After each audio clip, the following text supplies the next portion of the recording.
WJBW is made possible by sausage. Stick one in your mouth. Hey, all you racists out there, you should not be listening to our show because we do not like you.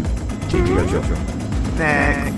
Bob Mimi is the one guy that I know that has a drill bit big enough to do a big, nice glory hole at any truck stop he goes to. You're very silly. You know that. It's silly, man. The fastest man, the woman, that's what we're going to do, Yeah. Sometimes I don't listen to some of our podcasts. Maybe that's where it's at. Yeah, I like it. Oh, you know, some people are into that. I know there's a website. Fucking asinine. Some shit like that. You gotta do the Rocky Mountain ride. Big disco. Everybody get the Rocky Mountain ride.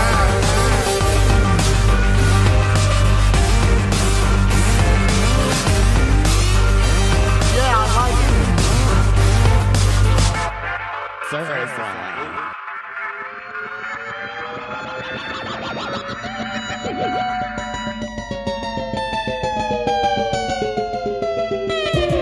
Wow.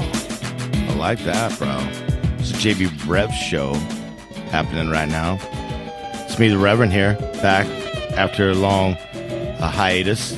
Got JB over there. What is up? How you doing, Welcome buddy? back, the Reverend. Man. Welcome. The JB Rev Show. We've been holding it down here since you've been gone. Yeah, dude. And now we're back. There we job. go. There we go. To start episode Good job. 299. $2.99. Next week is our 300th episode, bro. Next week, big deal. That's huge. Big party open to the public out to Maxine's on Shine next Yeah, week. man. This week, however, no schlub. No schlub this week. No schlub. On this edition is no schlub, I'm telling you. Yeah. We have Tom Moensch in studio of Orange Blossom Brewing. We're Said gonna it right. Get to Silent O. check with him and right. taste some beers, learn a little bit Hell about yeah. his Not just any beers. or, but origin the best story. Beers made in fucking Central Damn Florida. fine beers, and we got a Damn few of them to go through. The other Yeah, thing I'm I drinking think one right now. that's important is that we are doing a local legend edition with him, so that'll be super great. This is a 7th generation local legend that we've got in here tonight, Mr. Tom. yeah, Dude. So, Dude, let me tell you something. I was really excited when I saw him at a Southern Fried Sunday. Or is that what it was? Or was it all right. Anyways, I ran into him and man, I'm really excited about him being here. So yeah, Yes. I'm really excited to be talking with Tom. All right, We'll very get cool. into that in a We got minute. Tom in studio, so Yeah, we first do. hour dedicated solely to him. Orange Blossom Brewing, do a little local legend session. 8 o'clock hour, it's equally exciting. Very West Coast call. Yeah. From a serious DJ over Yeah, man. there, DJ Swamp. If you don't know about him, go Google that right now. Figure Google it that out right now now. before we That's talk right. to him. Guy he played with Beck, Kid Rock, just to 4 name a years, couple. Ministry, Kid Rock. yeah. He's currently with Ministry. Currently, that's a big Yeah. deal. Yeah, it so, is. Ministry's DJ, yeah. That's, Yeah. that's And what I'm a doing, former so. guest of ours, Justin talk with Symbol, him. is coming into town, and with DJ Swamp's going to be with him. So they're going Oh. to be in Orlando at Stonewall. Oh, when is in that August. happening? That's like August. Oh, yeah. okay. All right. Yeah. Cool. Well, So- then the rest of the show, of course, we have got some breaking news badly that we do.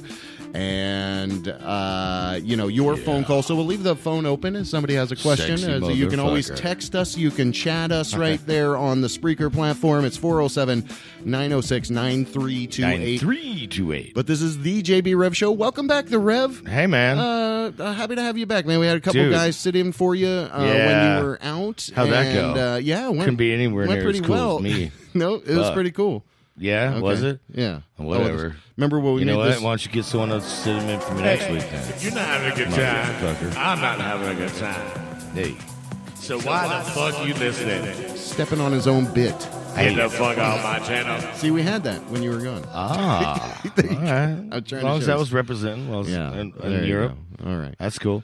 So, Well, hey, welcome back, buddy. thank you, man. Yeah, you don't need to talk loud. We got new gear in the studio as well. All right. Don't need to yell at me. I'm right here. I'm not yelling. Don't yell.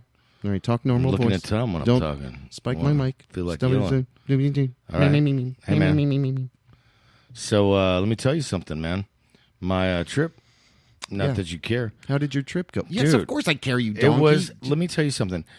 Me and my wife, when we started the planning this was for our 10-year wedding anniversary. Right. All right. Yes. Back in November. And her birthday. And well, her birthday happened to be birthday was- while we were in Europe. Oh. Which, yeah. But the whole reason we even went to Europe was to see a certain band called Dead Can Dance. And they were playing in London the first night that we got there. And that's how we started off our vacation was with Dead Can Dance. That's incredible. It was incredible. Absolutely incredible. So when me and Dana got married, she walked down the aisle to a Dead Can Dance song. And then my parents actually sang a Dead Can Dance song. Your parents? My parents, yeah. That's like my dad's the and all. Will Ferrell skit with the music teachers doing the thing? No, dude. My They parents were- are much cooler than that. Oh, okay. They All right? threw it I mean, down. hello. Okay. I came out of my mama. She's got And, dumps my like the dad truck, is, like the truck. But let me tell you something, man. And I've seen Dead Can Dance twice in my life. I saw them once in Miami in like 97. Right. And then I saw them again at the Hollywood Bowl in like 2003 or something. And Dana had never seen them. Me and Dana went out to LA one time and we saw Lisa Gerrard. So Dead Can Dance is basically Brendan Perry and Lisa Gerrard. Right. Lisa Gerrard won an Oscar for the soundtrack to Gladiator back in the day. Oh, really? Because her voice is so angelic and so just like, it's amazing. So we saw Lisa Gerrard together in LA and we both like wept. Because it's Real just so ethereal. like, dude, Ethereal, it's so incredible. I think is the word you're looking for. Yeah. Okay, Ethereal. All right, Yeah. sure. Anyways, ethereal. Bro. It is the That's word. Totally That's the the word. word. I'm looking Okay. for. I was thinking more spiritual, Okay. or idiot. Yeah. Anyways, Ethereal. ethereal. Extremely delicate and light in a way that seems too perfect for this world. Well, maybe a little Ethereal. bit. Ethereal. What's spiritual? Ethereal. Okay. Anyways, let's enough about that. So let me tell you the part that when we first got there, we saw Dead Can Dance. Yeah. We went into London, stayed there for like 4 days. Then we went to Bruges, and Bruges is this like awesome. Brussels, yeah, it's in Belgium. Yeah. And then we went to Paris. Wow. We stayed there for a couple days, and then we went to Strasbourg because, as you know, in You Paris were right out now. of straws, naturally. Yeah, well, listen. So in Paris on Saturdays, like the yellow jackets, the yellow vest yeah, people, yellow vest, yeah. Do this big protest, and you never know where they're going to show up. So we decided to get out of Paris I on forgot Saturday. about that. Oh, so we went to shit. Strasbourg, Yeah. and then stayed there for a couple of days, and then went back to Paris.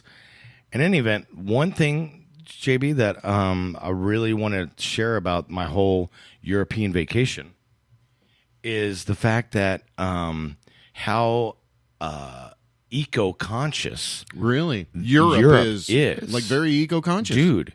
It's kind of like this. So That's interesting. all the hotels that we checked in, because we stayed all in really nice hotels, Right. so you get your room key, the card that you slide Yeah. in like a credit card. So when you check into your room, you come in, and to turn the lights on, you have to slide your card into a slot like the door slot. Really? To turn the lights on. So that way, when you leave your room, you have to take your room key with you and everything shuts off. Because that's the main power is that card. Wow. So, I mean, imagine, first of all, obviously the hotels are saving a ton of money at the end of the day with, their energy costs. But it's also, the whole conservation of energy. Another thing about everywhere that we went, because we went. Well, they've got these little things that make you think. Like, Yeah. be conscious of. And there are some hotels that are doing it here in the States now, but they're not. Anyways, I don't want to lose my whole train of thought here because it's really this is the one thing that I learned most from my vacation. Yeah. Is just how conscious they are, and like when we went first class the whole way, as far as like we Ubered everywhere, we didn't do any subways or anything because we wanted to like see the cities because Sure. Paris, and no matter where you're in Paris, Yeah. it's basically It's like Paris is like Upper East Side, Manhattan, everywhere. Right. I don't know if you're familiar with Manhattan, but it's like just really everywhere you look, it's like the vista. the architecture everywhere. is Yeah. just awesome. It's awesome. Right. And so all the cars, all the Ubers were all like hybrids, and they all like really? turn off, and all the cars that we were in were all like premium cars, and it's just the regular Uber, And as far as like, we were in like Mercedes Benz, Really? yeah, dude. And the Really? Uber drivers were like, gotta take his wearing like Mercedes and do ties and Uber. suits. That's weird. Yeah. It was like we felt like we were Really? being chauffeured around. I swear to Really? God, yeah. Yeah, Wow, totally, they dress dude. up for your ass. Well, and it was just really, amazing. But yeah, man, just I really feel like here in America we've got all these SUVs and big F-150s. Well, you really and, saw like, the it's like- stark difference between the two cultures and civilizations. I mean, one that you're on your end of it, it really seems like they were really eco-minded, very conscientious. And I got to throw this out there too, JB. Okay. So everybody's heard like French people are assholes, and when you go over there, they're like oh yeah, that's terrible. But I'll tell you something. They were like everywhere we went, we were just greeted with just like open arms and just really.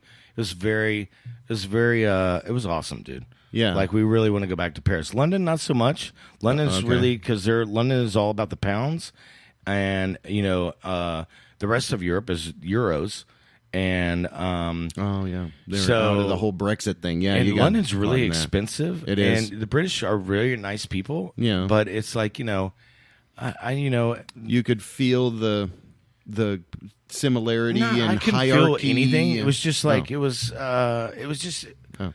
I don't know. Okay. But yeah. Well, it sounds like a lovely trip. It was awesome. Congratulations. Glad to have you back. And hey, last night Oh. saw Netzereb Oh my God, yeah. and Tampa. Well, that kind of That ties was us into the amazing. sound. Really yeah, and amazing. we're going to bust away here in a minute or two. Yeah. So thanks for sharing that with us, the Reverend over there. And It's nice to be back. I know. Yes, it's nice to have you back. Yeah, man. That's our new applause. It's laughter. I don't know how that's going to work. Anyway, but we do have some new gear in studio, so grateful for that. So make sure we're testing everything out. But first out of the gate, we're going to do a Reverend's Revelation. Yes, and I want So you to. I got this track queued up here and already. you go ahead and I will. introduce it. It's called Under Sprech. It looks like No, it's Under Spresh. that's the name of the band. Spresh. Yeah. Is that E? Under Spresh. Under Yeah, I Spresh. don't really you sure know it's how to not a? say That's it. not a K. I don't know how to say it correctly. Okay. Under Sprech. It looks like to me with a. Well, But so what's the name of the song? so it's from exotism To the Future. to the future. Yeah. So, yeah, man, I've been getting really some awesome music lately. So Okay, cool. So this we'll is one of bust those. away to that. Yeah. The Reverend is back. We're going to do a fresh revelation Yeah, since man. he's here. Listen to this track. Come back and chat with Tom Moensch That's of right. Orange Blossom Talk to this guy Brewing for a good and taste hour. some beer. So thanks. least. Hang tight. Hang on those, go. We'll be right back. The JB right. Rev Show.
You're listening to the JB Rev Show. We'll be right back.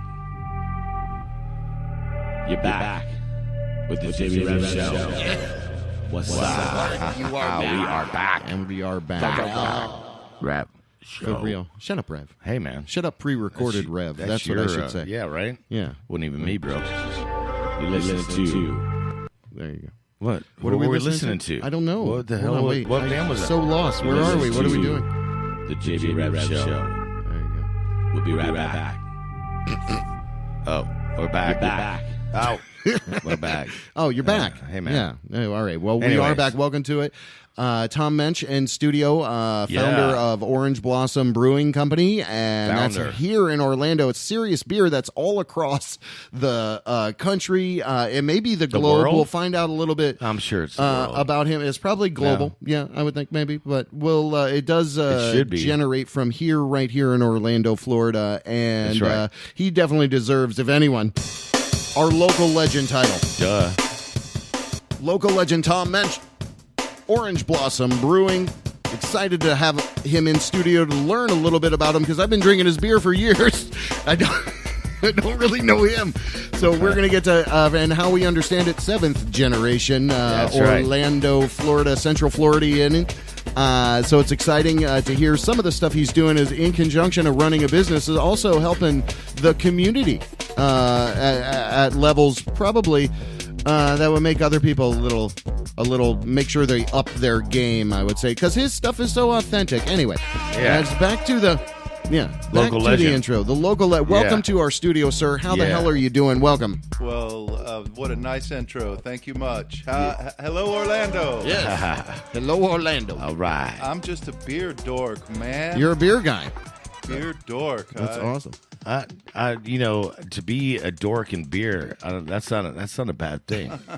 I mean, Yeah, there could be worse dorks. yeah, There's Yeah. a lot worse dorks. There could that's be for sure. way worse. for sure. So when I was 18, man, I wasn't old enough to buy beer, but I was old enough to buy the ingredients to make beer. Yeah. So that being said, when you were 18 years old, were you here centrally in Florida? Yeah. Yeah? I lived in Conway, actually right around the corner. My first apartment was about a quarter What mile high school from did you here. graduate? Boone? Now, I did. My parents moved to Michigan as I was entering high school, Oh, so all I right. spent 3 years in Michigan. Okay. Got my high school diploma and moved my ass back to Conway. Man, that All just right. wasn't what. And got your first apartment, as Yep. you were saying. So right around the corner, almost burned it down. Okay. Well, yeah. I was 17 and had it all Okay. figured out, except Well, yeah. blowing the candle out before we went to sleep. Oh. I see. Dumb. Is that what stupid happened? Kid stuff. You Yeah, I didn't get the electricity turned on in the apartment yet, and Oh, damn. I fell asleep. So you were like, So a fire, Hey, a candle. fire did Yeah. start. I woke up and pillow Learned the that I hard was way. sleeping on was on Wow. fire. Orlando Fire Department. There you go. Wow. I got kicked out They of my saved your first ass. apartment before Oh. I got the electricity turned on. Oh, that sucks. Oh man. So that's just the start. So where did you go from there? And like how did you Yeah, your story is develop? fascinating. Yeah, your story. Because we know where you're at now. Well, not the people that are listening To might a degree. not. Well, he's so running, that's this, what we're running this brewing company. Okay, well, what brewing company? How We're did gonna you get get to there? that. Yeah, okay. So that's why we're so what happened after you almost cut the apartment on fire? Well, I was a young fella just trying to find my way. Couldn't make it through college because I failed college algebra like 3 times and All right. said, well, this didn't work. So you're stupid. All right. I'm just Um, kidding. I'm kidding. I'm not good in math, but I'm very verbally oriented. I'm good at reading you're a and good spelling speller. and such. But Nice. when Right it comes to math, algebra, I just don't. Yeah, if you don't have one side, you've got the other. You're maybe more creative. And back then, I don't you know. smell if it's, better than you see. I don't know if it's that way now, but you don't get a college degree without completing college algebra. I wouldn't know. No I don't matter have what one the either. degree's in. But anyhow, I was trying to go to school, and that didn't work. All right. And I ended up being, it was as they were opening up MGM and Universal. And I knew I at wanted Disney to. World. And I knew since I didn't, I had kids early, and I knew they were Okay. hungry every day. So how early? Like When I was 21, I had my first kid. Okay. And they were hungry every day, so I had to figure out a reasonable way to feed them. Right. And I knew that the movie studios were coming, and I knew Right. that there was a good buck to be made there. So I affiliated myself with the local union, the IA. Oh wow. Okay, that was very smart. I learned how to be it took some shoving and twisting and contorting to get in there because they just don't let any dummy Contortion. So you had to like learn how to contort yourself. Yeah. That's, I did a bunch of David Copperfield shows. Yeah, I Nice. learned all Okay. about that stuff. But, Sweet. All right. We'll slide a hand. I got my training as a stagehand at the Bob Carr Theater right downtown. Okay, I know that place very well. Learned how to be a stagehand there. That's the worst seating arrangement of any theater in the world. I gotta tell you. I didn't spend much time in the house, And I even was the usually on acoustics stage. pretty much suck. But anyways, you were. Well, I'm not. But anyone that knows the Bob Carr knows what I'm saying. So you were a stagehand. Yeah. Okay. I was an IA stagehand for right. about 20 years. That was my original career, but I was always a beer nerd throughout. I was a home brewer. Okay. And I would bring beer to loadouts, and actually they would call it, my stagehand buddies would call it loadout stout. Oh, even dang. if Wow. even if it was a pale ale, they'd call it loadout stout because it rhymed. So for the people that don't know what a loadout is, it's you were loading out famous bands. Big And- shows, man. yeah. I did Cats. I did Phantom of the Opera. Right. And man. what about all the awesome bands that would come through there? Like Psychedelic Furs, I know was there. Bauhaus was there. Like I didn't do much music, rock Okay. and roll, because frankly, that doesn't pay very well. That's Oh, usually all right. they usually hire kids that work for T-shirts to do rock and roll. All right, and I got you. I had kids to feed. I wasn't working for T-shirts. Nice. So you're one up on And all he that was too. he was union, yeah. Oh, And that's I was right. union, You were so- union. But there Awesome. was a year where the Amway hired our union to do all the rock shows that came through that Okay. year, and I ended up being the union steward on a lot of them. And, Wow. I did some fun stuff. Foo Fighters. I learned to love the Foo Fighters doing their Yeah, show. dude. Didn't really get the Foo Fighters. Learned to not like Dave Matthews very much. Oh my doing his God! show. Please don't crash into me right now, because that shit fucking sucks, dude. Oh, go on. And yeah, I did all the rock shows that came through. We did the Chili Peppers, Right, A lot so of arena was- shows back then. That was awesome, right? That's great memories. I always then- say, I did as you're some talking sta- about it, you got a big smile on your Yeah, face. and I did say I have some fond memories of that life. I was Right on. did some stadium shows back then. We did the Police Synchronicity tour. At the I wait, did rock Rollin'- and roll. That was at the Citrus Bowl, right? Yes. Yeah, and it was what were those called back then? It was Rock Bowl. no, yeah, shit. It'll come to me in a second. Anyways, Grandpa's gonna get it. it'll come. Rock, yeah, it was Rock Super Bowls. back then. In any event. We did Steel Wheels, Rolling Stone tour. Right on. Yeah, I was in Genesis it. was going around about that time, wasn't it? Pink Didn't Floyd? do them. Were you there for the Pink Floyd show? Nope. All right. Okay. Right on. In any event. So and then I moved on into movies when they opened up MGM and Universal, Okay. and I became a grip and a rigging grip. That was a lot of fun. And I did Lethal Weapon 3, and That's My Dog. I've done some of the cheesiest TV you've ever seen. Waterboy, were you part of that? Nope. I had a bunch of friends on Waterboy. Parenthood? I was at the studio across the way doing Problem Child 2 as well. Okay. I'm thinking of the Orlando, like, Parenthood with Steve Martin. And I day played a few times on Parenthood, but I did the full run of Problem Child 2. That was nice.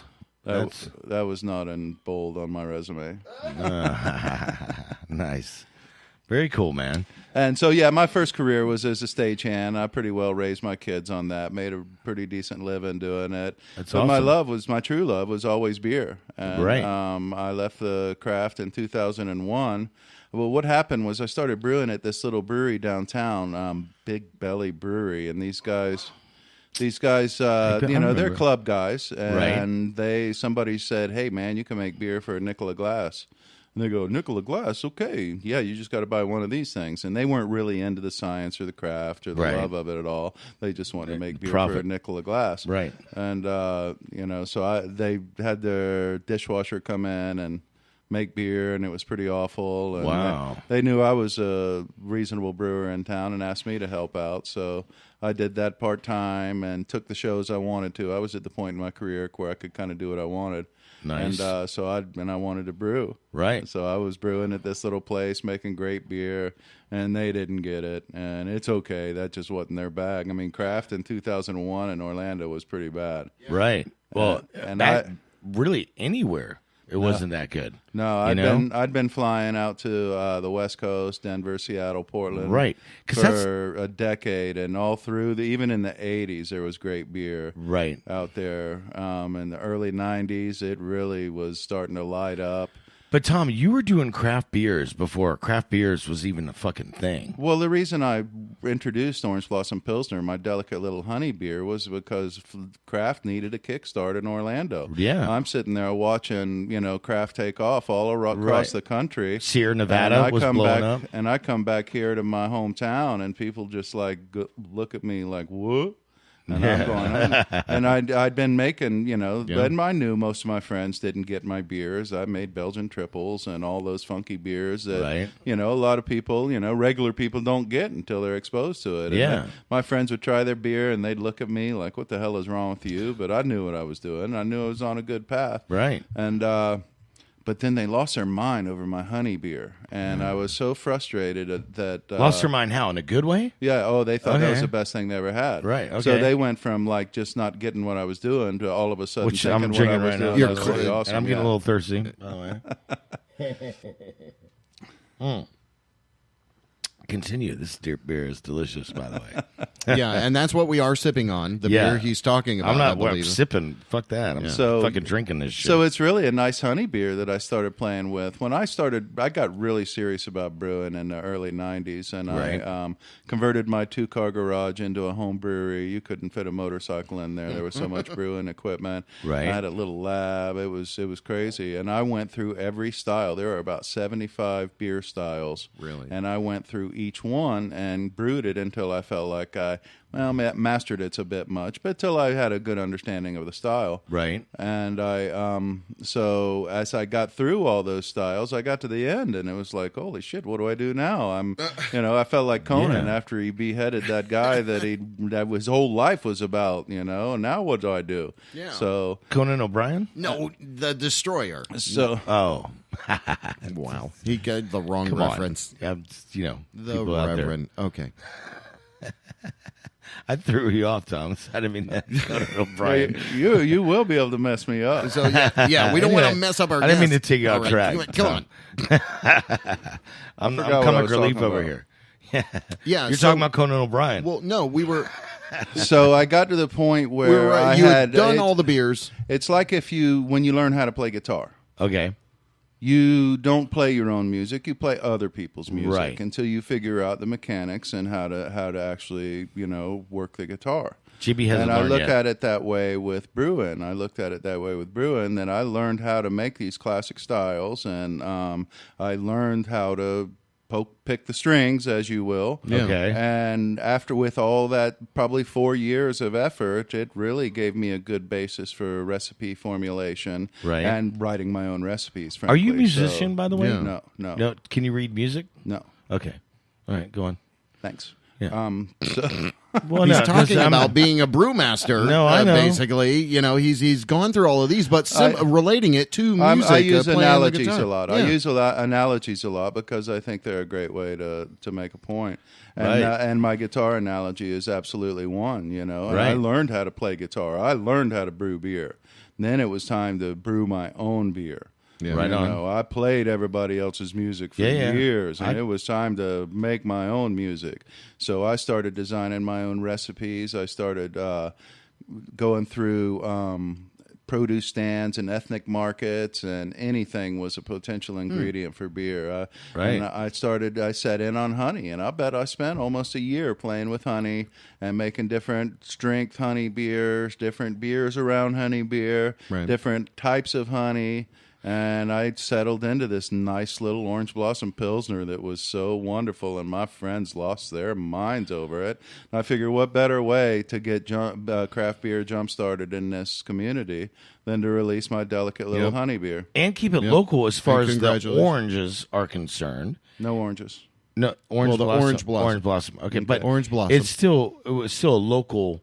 You're Yeah, getting we've got your, the Orange Blossom Trail over there, kind of as a point of relation. But yeah, Florida is known for their oranges, but there is a little flower, Orange Blossom. Orange Blossom. Orange and Blossom, And yeah. I must tell you that it never occurred to me that when I named my beer Orange Blossom Pilsner, that people were going to think that I was making it on Hooker Avenue. Yeah. Yeah, And- right. And quite frankly, Yeah. when the term Orange Blossom comes to me, the first thing I think of is the little flower on an orange tree. Yeah.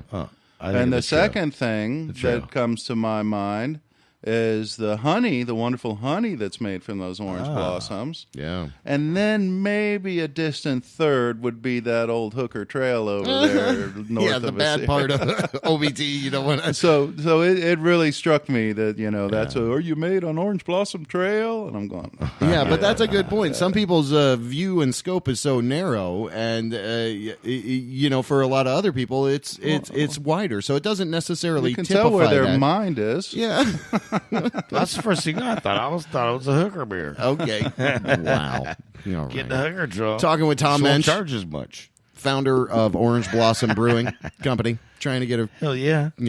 So I released this neat little honey beer in about 2001. yeah. Right. And it was really tough. People didn't get it, and I started my own. I realized that I didn't open a brewery. I made my beer at somebody else's brewery. I just rented it there. Yeah. And I realized at that point that I could open my own beer distributorship as well. Nice. So normally there's a 3-tier system to where you can only own one of the tiers. But since I was using somebody else's brewer's license, I wasn't technically a brewer, so I could open a wholesaler. And Has that changed since then? no. Okay. All right. And so I opened up a wholesaler and distributed my beer and went back. Now, I had invented this little item that got me some national acclaim in the early 90s for draft beer. Okay. Called the Carbonator. And I released it in Portland, Oregon at the Craft Brewers Conference in 94. And I really made some heavy hitter friends, dude. Wow. Yeah. Some of my heroes became my friends. It was really, Wow. really, I was very fortunate. For That is to awesome. happen. This is like Yeah. It is. So what does that do? What does the the carbonator beer do? carbonator. It was, I got frustrated. I hated bottling beer. I quickly grew tired of that when I started home brewing. Even when I was like 20, I said, fuck this. Yeah. And I started jacking those soda kegs from behind the 7-Elevens. I think Oh. 7 years has passed, and I can The say little, this. the very portable Those- ones. Yeah, there's little slim kegs, little Yeah. 5-gallon kegs. Right. Soda kegs. They don't use the little No, soda they're not kegs pony any kegs. longer. They're even slimmer than that. Pony But they kegs are- used to foolishly leave them behind convenience markets. right. That's And yeah. they'd made perfect little vessels. Well, the problem was I lost my portability of my beer when I started kegging it, And I was looking, and if I took a slim keg of my beer to a friend's house to share, they'd finish the thing for me. Right. And so I didn't want to finish a keg quite often, so I was playing with putting my beer in a 2-liter bottle, and I came up with this way of 2 liters. It first started with just like a tire valve. I put a tire valve on a 2-liter bottle cap. Oh, really? And I put a air chuck on my CO2 bottle. Okay. And I injected the bottle with CO2 pressure, just like and filled See? it up, and it made the draft beer stay good. It was a wonderful little Holy invention. shit, It was, dude.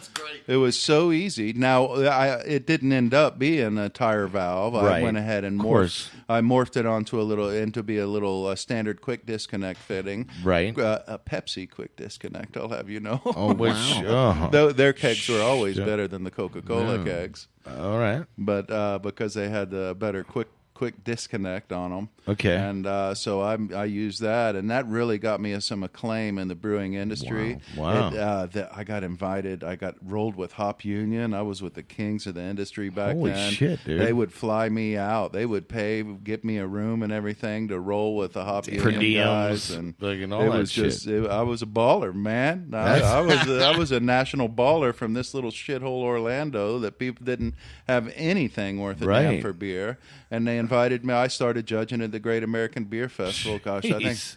I think I've judged the GABF for 23 years now. So it was like about 95 or so. Are you I currently started. now a judge as well? I announced my retirement just this week. Wow. Oh, wow. Just this week? What? Yeah. Wait, now that you turned, 48? You're No, retired? I can't stand hops any longer. I don't like hops, and I don't I've turned either. down judging the last. like 3. IPAs They at make all. me ill. I Yeah. used to be able to. I knew them well, but It's so thick and like it's too much. It is. So too it's much. just a preference. Like, hey, I don't want to It's drink. like- It makes me sick. I don't want to It's even just- try it. It's well, the kinda thing like is, there's mustard. so much flavor there. My palate doesn't need to be assaulted with all that flavor. I've got a reasonable Yeah. palate, and you hand me a well-made Pils, and I'm gonna find everything I want in that Pilsner. Or an but ale, but these big or old lager. fat IPAs are just I don't like crazy, IPAs. man. Yeah, That's just too they're much. aggressive. And I have turned down judging at the GABF the last 3 years because I know that 80% of the entries are Hops. fucking hoppy fucking beers. shit. Yeah. And I know the Damn. IPA category is so hard for them to get through.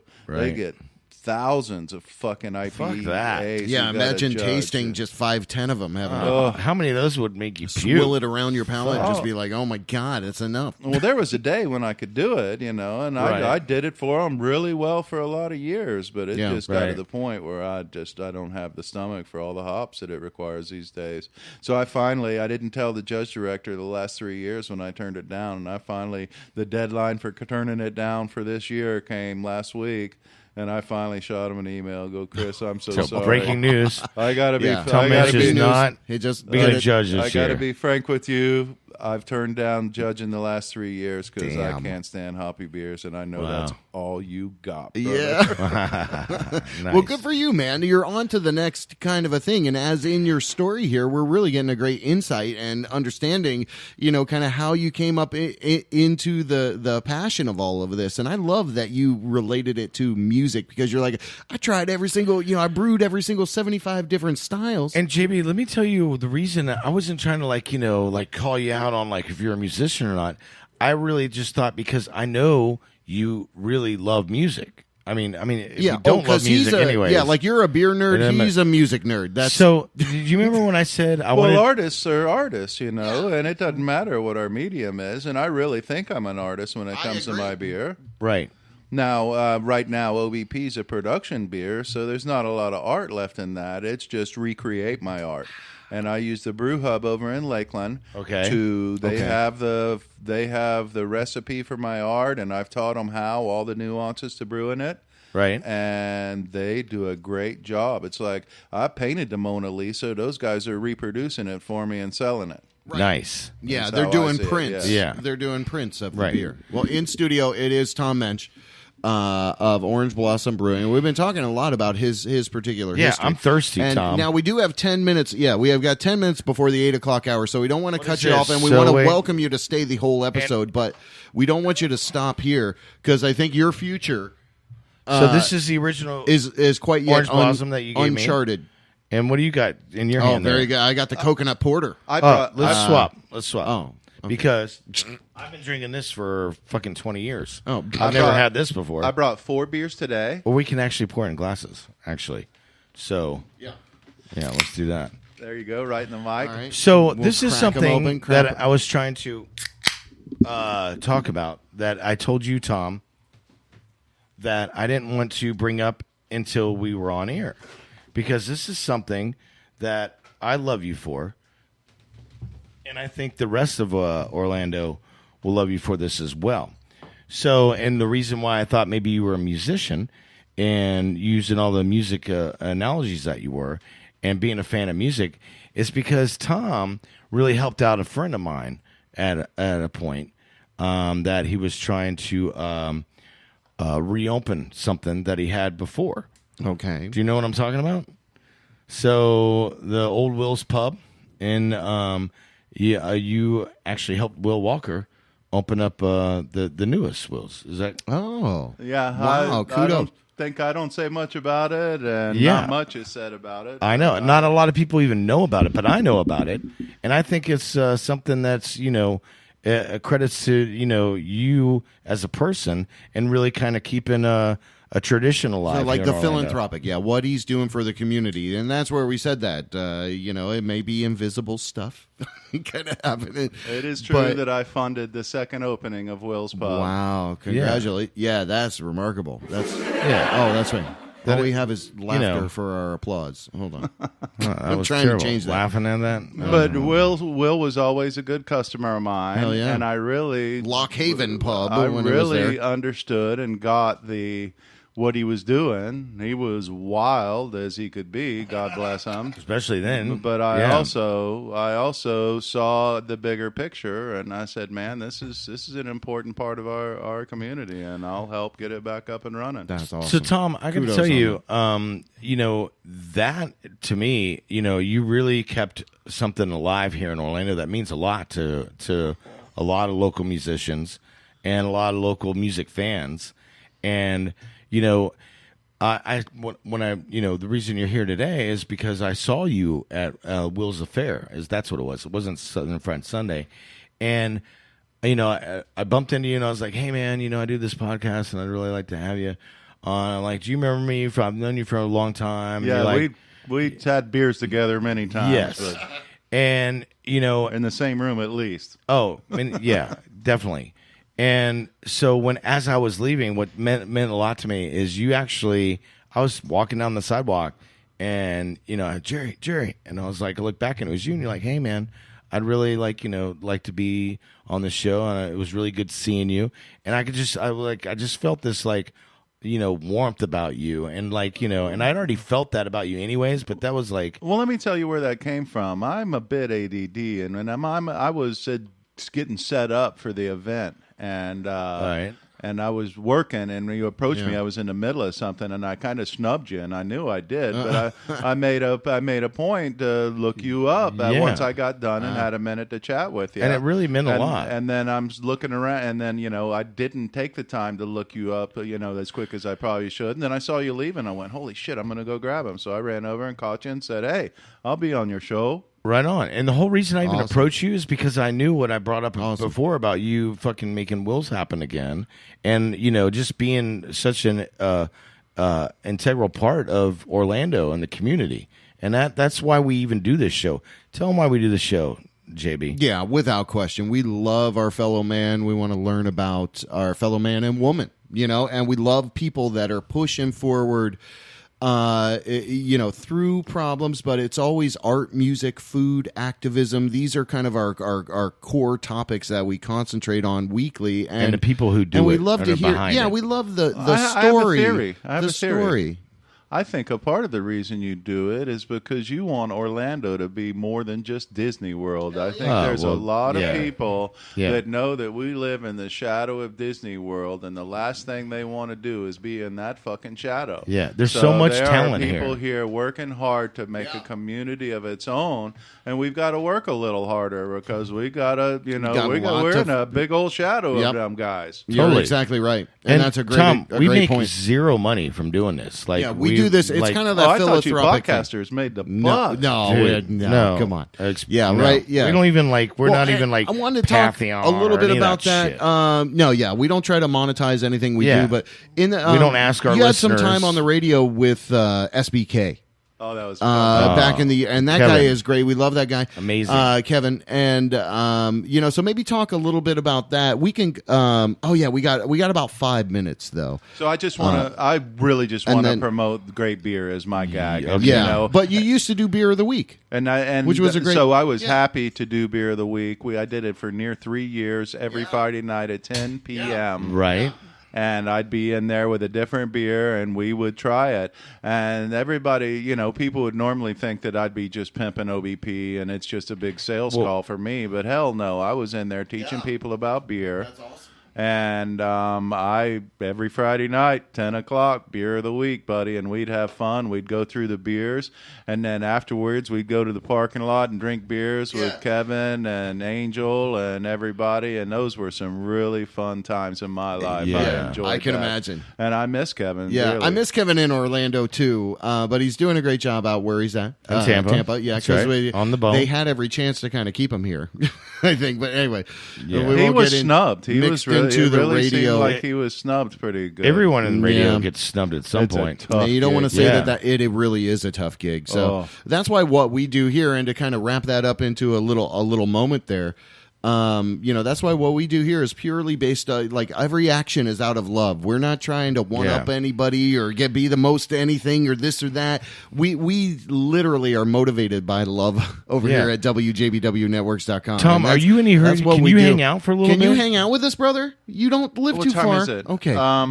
We're going to talk to DJ Swamp for about 15 minutes. Sure. And I'd 15, really like 20 to come minutes. back to you because, yeah. yeah, so after that and session, really we can talk definitely about- come back. We've about got a the beer. Ronald McDonald's Bowl-a-thon going on at the Aloma Bowl right now. Really? But I can be a little bit later to it. Okay, That'll wow. be fun, Oh. yeah. I have good reps over there managing. I don't need to go. But it's Awesome. always cool See, to but that's show we'll up. get into some of the charity stuff. Absolutely. As and, well. and more about this beer because this Well, the what one are you that I'm drinking? The coconut porter? Yeah, dude. And I've never had this before. And it's it's We amazing. got a couple of minutes. I brought So- 4 beers. Can I tell you about them? Please. Oh, for sure. Yes. Orange Blossom Pilsner is my 80% of our sales. Imagine Mm-hmm. if you had 4 kids and one of them did 80% of the chores. You'd be mad at the other 3. Yeah. But OBP, my honey beer, just holds it down. It's That's in your every. honey. It's in every Publix in Central Florida. Right. It's in every ABC. ABC. It's in the nicer restaurants. We Right. really Houston's do. or Hillstone.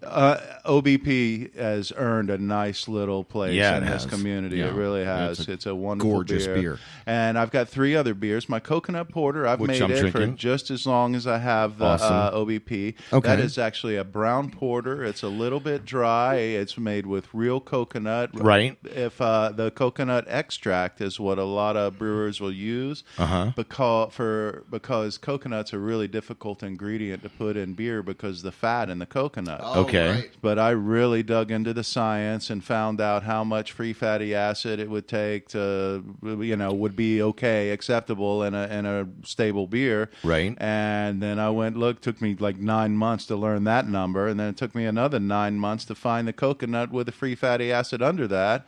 And now I've got my wonderful coconut porter. The toasted really comes across more than the coconut does. And it's not It's that awesome. artificial flavor. So And I just coconut.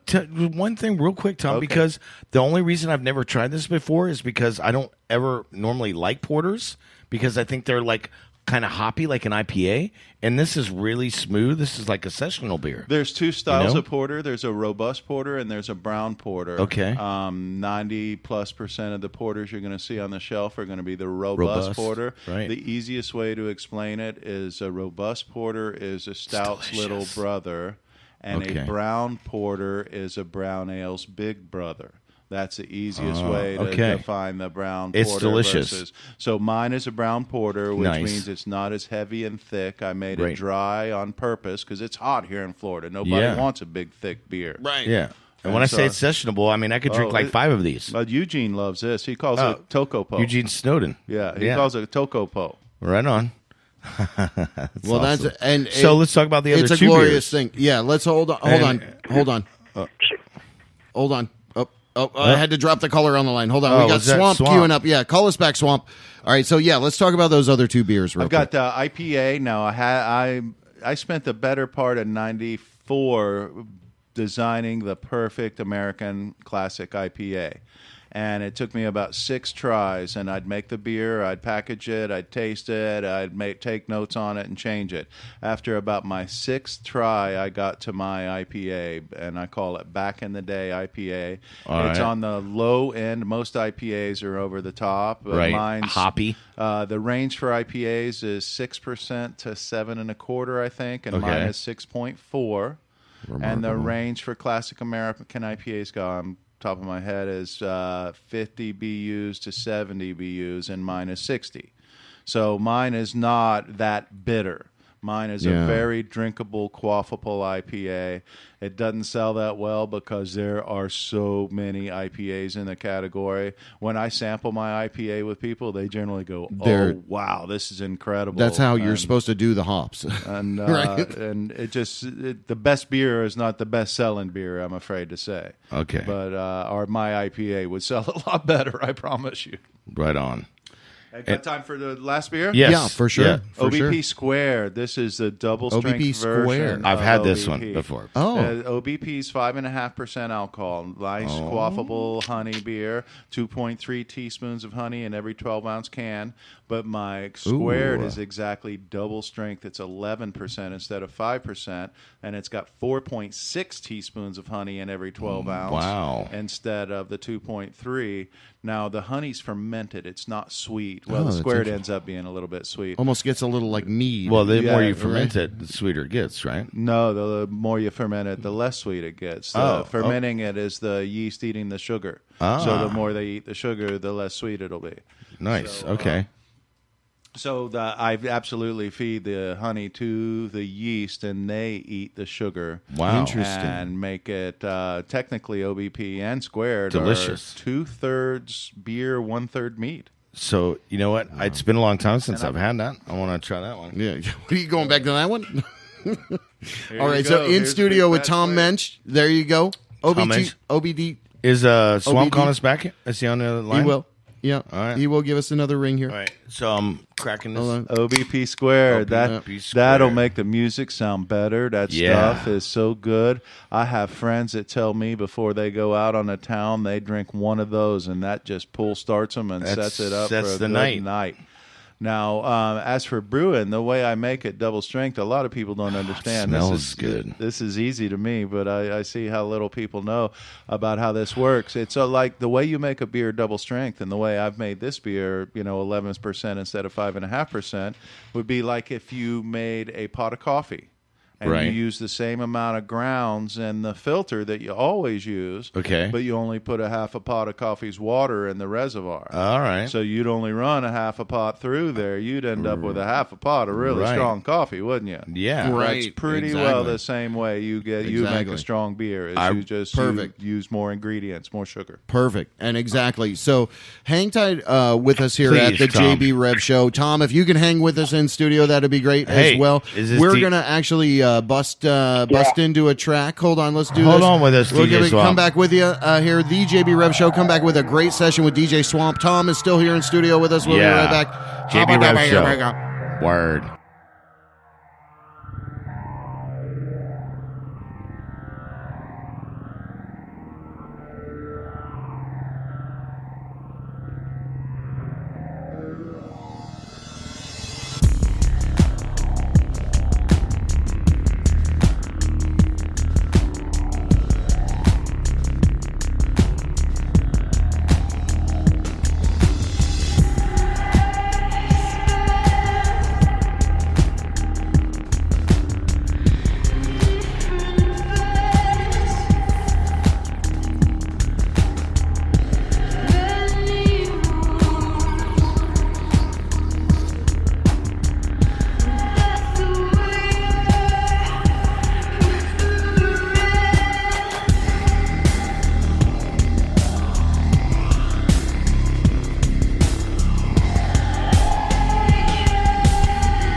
listening to the JB Rev Show. We'll be right back.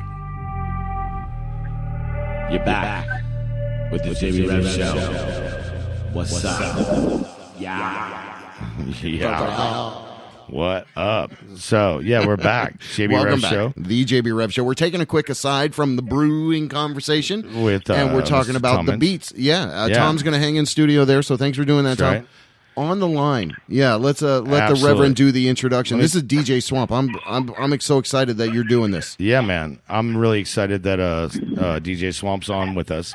But where you're calling us from LA is where you're at right now, right? Yes. Los Awesome. Angeles. Right on. So it's really nice to have you on the show with us. For the people listening, DJ Swamp started the first time he entered in the 1996 DMC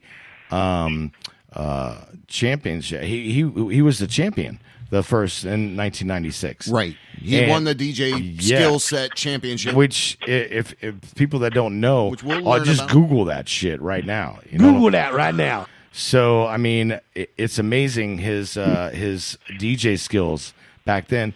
But he was also Beck's DJ for 4 years. As of late, And he's been DJing with Uncle Al Without for question. Ministry. Yep.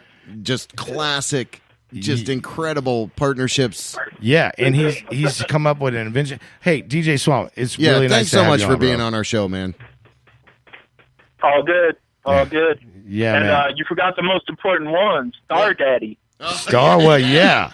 Yeah. That's the whole reason. Currently working with Star Daddy. There That's you go. right. Star Daddy. Yeah, is- we're about to go on tour. Everybody needs to come out and check us out Hell yeah. because it's some good fun. That's right. You're going to be here in Orlando in August, and I'm really looking forward to that. I'll be at that show. It'll be nice to meet you in person. And dude, you have such a rich, amazing history. Let me ask you. Well, let's start from the beginning. When did you first started DJing? How old were you? How did you get into the whole game? And I mean, I know you were born in Cleveland, Ohio, same as my wife. So that's pretty awesome. And so yeah, let's talk about how you got City. started, bro. Yeah, growing up in Cleveland, I was just it was a lot of hip hop going on at the time, where Right. especially like my school in Cleveland Heights. Wow. It was just a lot of breakdancing, Right. DJing, and Okay. rapping, and music in general. Right. So what year and, was this? I What was year? fortunate- What year Huh? are we talking? What year frame are we talking about? What timeline? That you were Early '80s. okay? Early '80s. Right yeah. on. Okay. Yeah, I was. I can remember specifically being like 12 years old the first time I was like, I hit record. I'm gonna scratch. Wow, that's awesome. So, what brought you from Cleveland? Like, how did you get noticed? And how did you even know to enter yourself into the DMC? But there were already DJ contests going on in Cleveland. Right. I see them happening, and then I heard about. You would hear about stuff like the New Music Seminar in New York Right. in the '80s. And we actually had a champion in Cleveland who was he was a human beatboxer. They used to have the human beatbox championships, and I think he was like the first world champion human beatbox, Earl Holliman. Now he was from Cleveland, and All then there were MC battles, and they I think like 2 years in a row, like 1988, we got second. 2 years in a row. 1 year was Bango, the B-Boy Outlaw, came in second.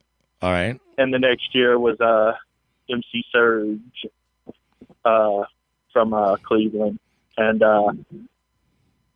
we would just, I don't know, Cleveland was just a very hip-hop city, Right. It was only 8 hours from New York, so we were kind of like very influenced by New York in the 80s. Right. And got a lot of, I almost feel like we had more hip hop on the radio, and people were more fanatical about hip hop than even New York. New York, it seemed like they didn't, from what I hear, they didn't play it on the radio, where it seemed like it was on the radio, all day, every day, and all night long. Right. When I grew up. Okay, that's awesome, man. So when you when you first entered the '96 DMC Championship and you won, I mean, how did that catapult you? And like, I mean, that must have been overwhelming for you, right? Well, it was overwhelming in a sense of like, you know, I just really lucked out getting with Beck. The thing was, though, I mean, you kind of, everybody who won that contest at that particular time, right, when it was happening, you were under contract years before. No, nobody was under contract. Okay. It was very, very underground, very raw, but it got people. I mean, it was like the next day you were noticed. This was like before the internet would blow you up. Right. It was like VHS tape. It was like, I feel like I was VHS viral right before it, you know, went off. Totally. But it was like the next day, whether people saw it, they heard about who you were and right, that kind of thing. But in like 1989, guy who won that, DJ Aladdin, he went on to DJ for like Ice-T and King T and Low Profile and stuff like that. Yeah, that DMC was no joke, man. He went on to Flavor, Mad Flavor, 92 Rock Raider. He went on to DJ for Showbiz and AG. 93 Rectangle went on to DJ for Warren G. Like wow. with Death Row and all that. Right. Serious. After that, who was after that? There was DJ Q-Bert. Yeah, exactly. Just basically everybody. It was like as soon as I won, it was just like, oh, I know I'm gonna be on. I don't know. I didn't know I was gonna be back. Right. But I knew I was gonna be on. You know. And less than a year later, I was on the Grammy Awards with him, scratching. On the Grammy Awards. Yeah. At the Staples Center, right? Turntables and a microphone. Yeah. Dude, that was you as on the DJ for that? For 2 turntables and a microphone? Performing live, yeah.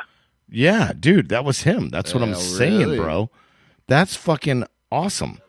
Dude. So, how old were you when you were touring with that? That's remarkable. But what we also like to find out too, real quick, not to bust in there, Rev, but too, was this? Did you have any other kind of musical inclination, you know, or was it solely 2 tables?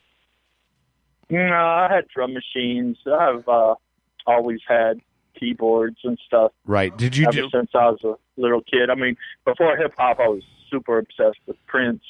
Okay, and, so let me ask you, DJ Swamp, where did you learn how to? When you were growing up, did you learn how to play an instrument? Did you know how to read music and all that? I took piano lessons. Okay. I never really was very good at reading music. Okay. There was school. You know, school had music class. Right. And, see, I always felt, you know, I grew up in band and like, you know, and just learn how to read music to me is like another language. You know what I mean? And anyways, whatever. So you came up and you were with Beck for 4 years. I mean, that must have been like, how old were you when you were doing all this? 24. Wow. That's awesome. Yeah, but at the time, I was the oldest guy to ever win the contest. I felt like a dinosaur. Wow. That's See, good. but now there's like, you know what, last year the guy who won was like 12. Yeah, I know. I saw that. It's like a novelty almost, yeah. Yeah. But you've got the serious chops. That's what we always love to hear, too, is that you had some actual musical kind of a skeleton going on, you know, before you were like, let me tackle the tables. You're going to leave it at that there, JB. Good. That was a compliment. All right. There you go. So talking with DJ Swamp now. DJ Swamp. So after you left Beck, I mean, you know, you have a famous scratch line for Crystal Method. The beginning of that. What song was that again? That's all you. Name of the game. Name of the game.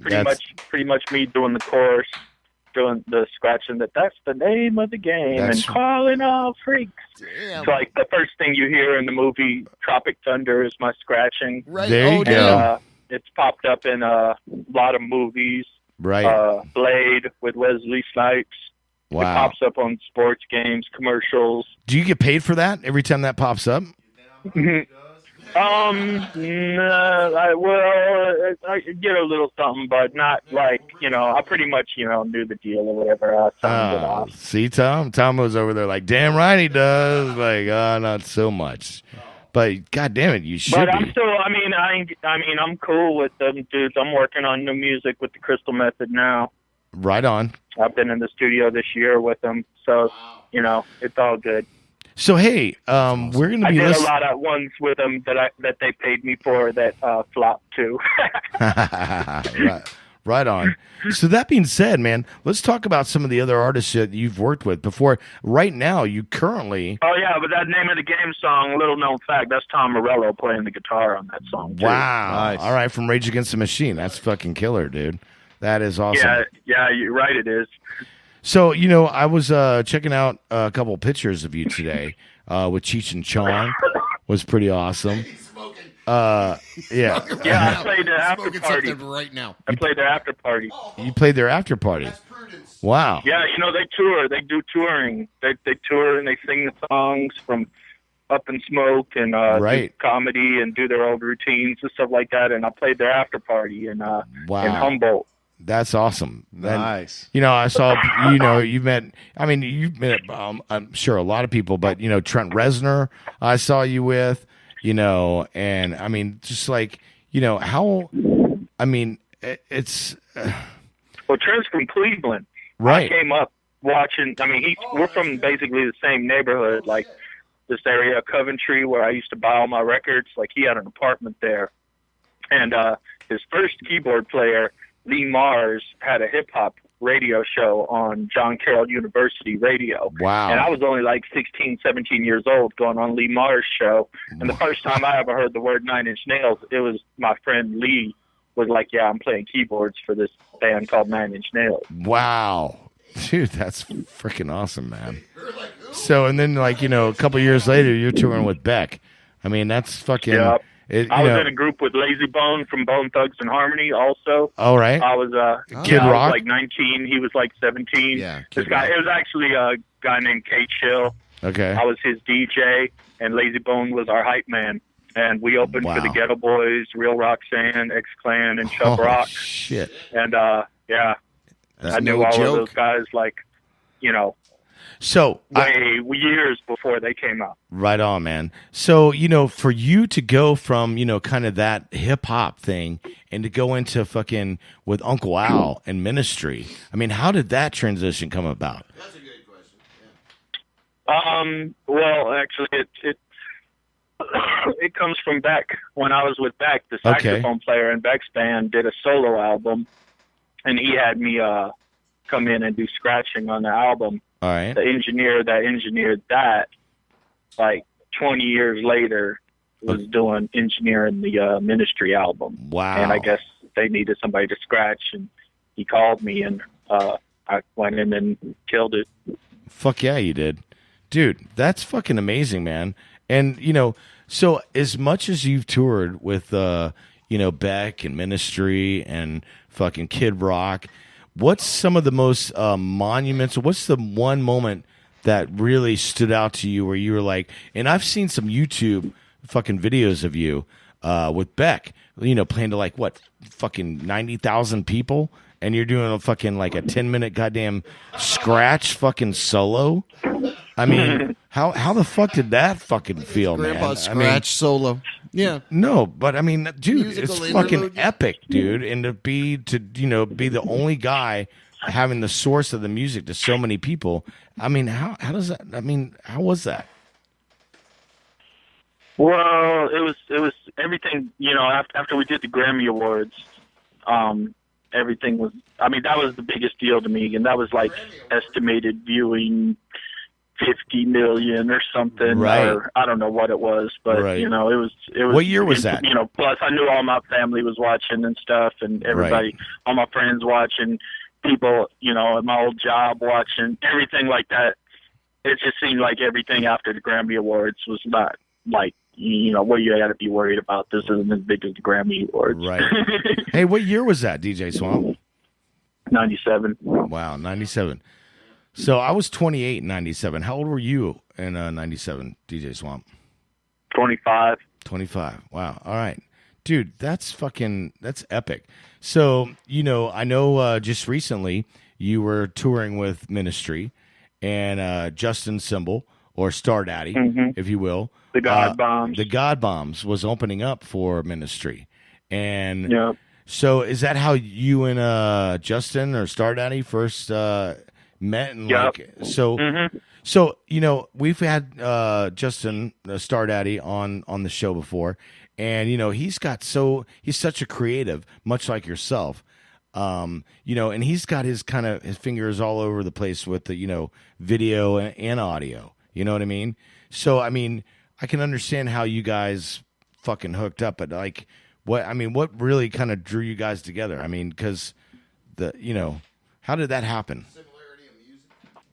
Well, I would DJ these after parties, and the God Bombs would always come and party with me, and we just hit it off. And then the tour ended. They went to New York. I went to L.A., and then Justin came out to L.A. to work on some music, and he called me up and asked me if I'd scratch on a song. So I went and did that, and then, we just kept kind of going after that. And then he asked me if I'd DJ for him for some shows, and I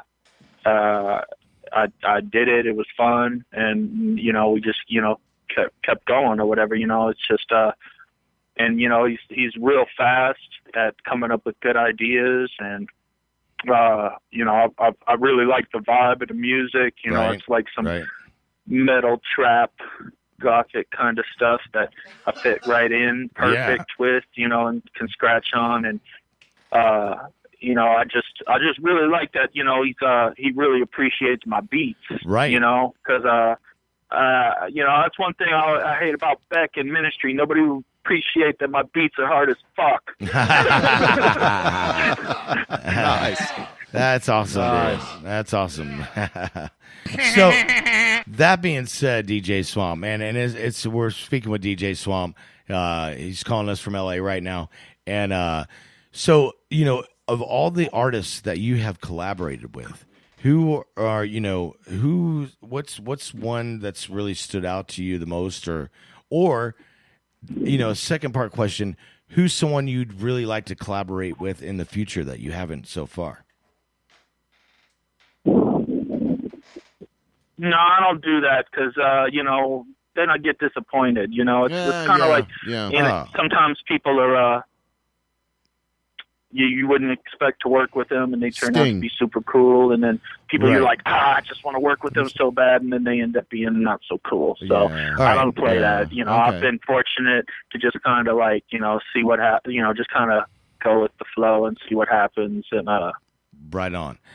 So that's all it is. I don't go out of my way trying to like, get on with people or none of that, No, I wasn't trying to think you're trying to solicit yourself on anybody. But as far as like someone that you respect that you'd want to collaborate with, you know what I mean? I respect everybody. Right on. Anybody that does good music, anyways. So hey, have you heard of Horror? Edie? Yeah, they opened for Ministry. Yes. Oh, wow. Okay. First show I ever did with Ministry, they would open an act. Right on. And I worked. I talked to them. I think I talked to them about doing some stuff with them. And but I don't know. I haven't heard from them or whatever. But we also had Death Grips open for us. Right. And that's kind of similar to them, but much bigger. And I ended up doing all the scratching on the last Death Grips album, which I'm very proud of. You're the Snitch. See, and this is what I'm talking about. Who are some of the other artists that you've been working with? And the reason I brought up Horror, by the way, is because we've had Edie and the OGM on our show. Yeah, we've had them. And they're awesome fucking guys. And when I first heard the track that you sent to us today, 808080, is that the name of the track? So that's Death Grips. That's a remix I did for Death Grips. So see, that reminded me right away of Horror, and that's why I'm even talking about this right now. A lot of his stuff, a lot of DJ Swamp people have heard forever, and they just don't know that is kind of his classic sound, whether it's through Kid Rock or Beck or whatever it is. That's what's crazy about it. Yeah, I know. Oh, hey, real quick too, let's talk about the fucking invention that you made, because we got Tom, the brewmaster, in in here that came up with his own invention for fucking beer, making beer better to fucking portalize. Let's talk about the invention that you made that fucking kind of changed the revolution for fucking DJs. Necessity is the mother. Yeah, well, I came up with the skip-proof scratch tool. I came up with that in like 1997. I had the idea in 1989. Okay. But it was basically like, to put all the scratch sound, like put one scratch sound. Right. So like in a straight line. So if your needle skipped, right. it So would it go doesn't on to skip. the same sound, so you would never skip. All right. And it came in real handy for like when I went on tour with Beck because, the guitar players jump around, he jumps around. Right. The stage, was just shaky. Chris Cross used to jump around. Just kidding. What? That was a bad joke by the really rep. bad, Just dude. move past that. Really bad. I said Chris Cross used to jump around. Anyways, go on. All right, on. Yeah, that was fucking lame. Sorry. Sorry, DJ. Trying to throw in the comic relief It's there. okay. So go on. All right, bye. No. Nice one. Call me out. God damn it. All right. I guess I'll leave. And anyway, Damn, no, don't leave. All did right. you make any money from that? Yeah, so it's a skip-proof scratch tool. Yeah, I killed it. I killed it in the 90s. I That's sold like awesome. 100,000, all independent, no employees, just me. So And now here comes vinyl back again. Then the CDJs came out, and Serato scratch and all that kind of thing, and nobody buys Right. so much now. Well, I still sell a few here and but there, so I would it's think cool to still get paid for something you invented 20 years ago. But right. it's like The residuals. I definitely had a nice run. That's awesome. That's fucking really awesome. But I would think too, DJSwamp.com. DJ Swamp, that now that vinyl is coming back into the mix again, that maybe that product, you do a little marketing, that come back again. You know what I mean? Because I know a lot more DJs. I've always spun vinyl, but you know what I'm saying. Now that the vinyl's coming back into the scene, especially. Okay, so when you say vinyl's coming back, I don't think you realize like when they say like vinyl is selling more than downloads now. Right. That doesn't mean that it's coming back. That just means that's how little downloads are getting money now.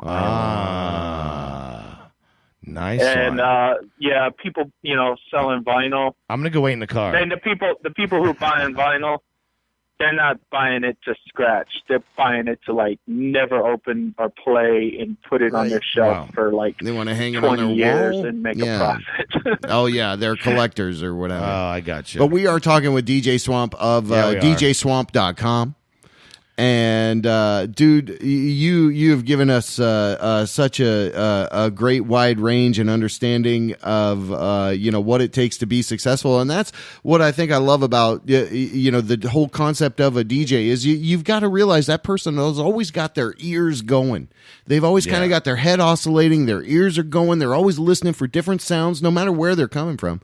I mean, but you're always used to digging through crates, and so that constant searching gets rewarded with badass stuff, and that I think is kind of comprised of your skill set.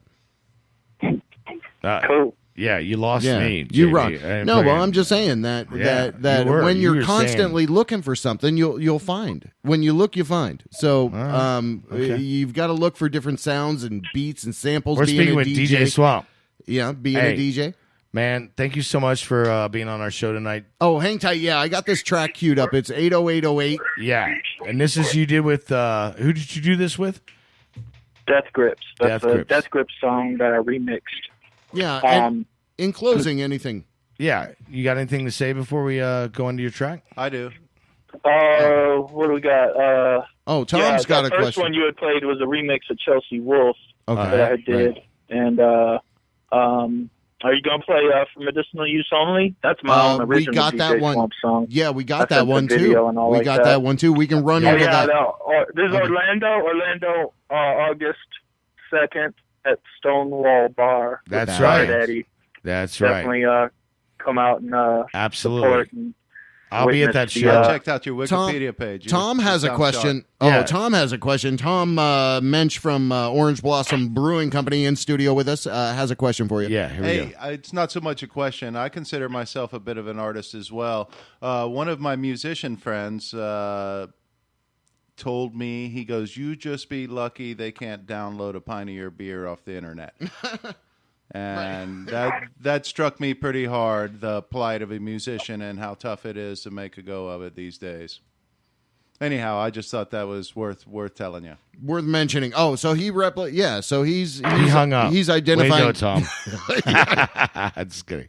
DJ Swamp. Are you there, DJ Swamp? No, Are you there? He's simply he's like, I think I'm still here. Yeah. All right. Sorry. So he's I'm doing Actually, it. I heard about this thing. It's like a 3D printer that, you download the, it's kind of, how, like, they got those soda things at the, You're absolutely right. Where it, like, puts the cartridge in, and then, you can either get you got like 150 different soft drinks. Yeah, they got the microbrew like that, dude. Your days are numbered. Yeah, Swamp's paying attention. You're absolutely right about that, sir. We are nervous that there is just this machine to where they can just, you want a wonderful Belgian triple? Push this button, and we'll put all the stuff that makes that in the glass for you. Oh, yeah, man. It's fucked. That's lame. That is lame. Way to fucking bring the fucking room down, Tom. No, all right. Just kidding. Hey, DJ Swamp. We're talking about Swamp. Switching it up with Swamp. We do have your original track for medicinal use only. We got that queued up. So if you want to ramp us into that, and we'll use the other track a little later in the show. Yeah. So it's original. I made the beat, did the scratching, everything, wrote the lyrics. And you can check out the music video. Music videos, lots of weed in it. Yeah, and, that was awesome. Is that actually you? Or is that a stunt double? Drone. Yeah. Is that you or is that a stunt double? Because there's a lot of weed in that fucking video. You know what I'm saying? No, that's Google me. that right now.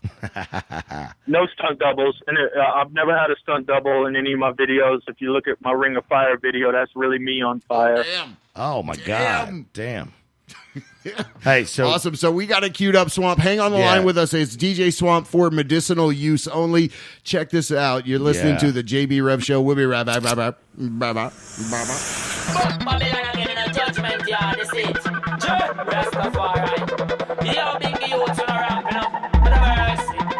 a blunt or two.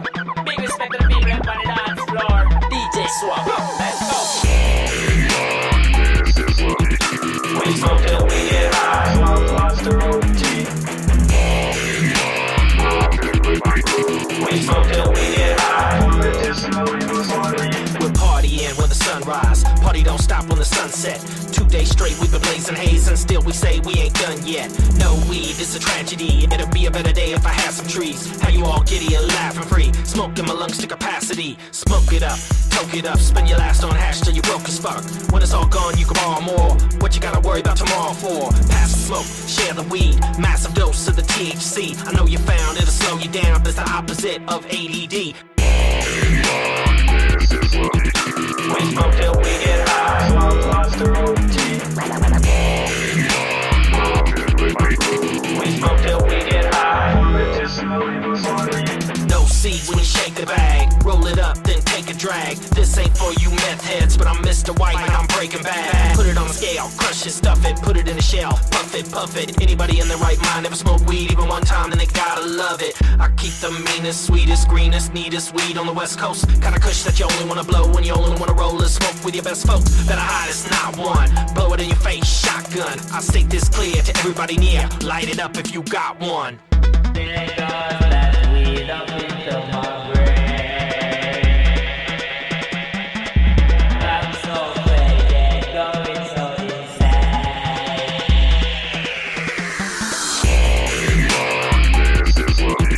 We smoke till we get high. Swamp lost the routine. We smoke till we get high.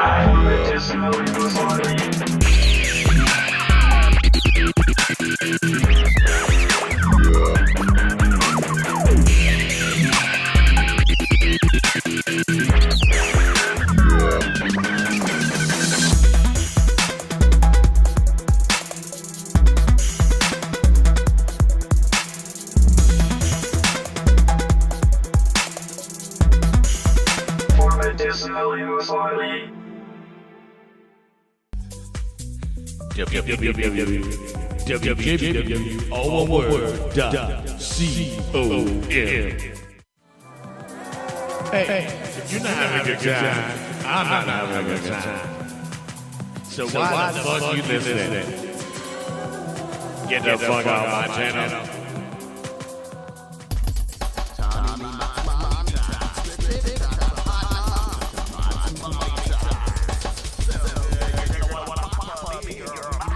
Mommy Tots. Available in stores everywhere.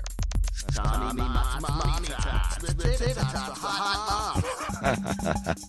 Dude, those fucking one of our many sponsors. Those Tommy Thank you. Mott's Tots. Tommy Mott's Mommy delicious, Tots. Even though dude. I'm not a hot mom, I ate them. They're really good. Oh, dude. They're delicious. And they bring... You don't have to be a hot mom to eat Tommy Mott's Mommy Tots, by the way. And just everybody the out there. MILFs fucking love that shit, bro. Yeah, they eat that up. Come There you over. go. Taco Tuesday. Yeah. No, what's it?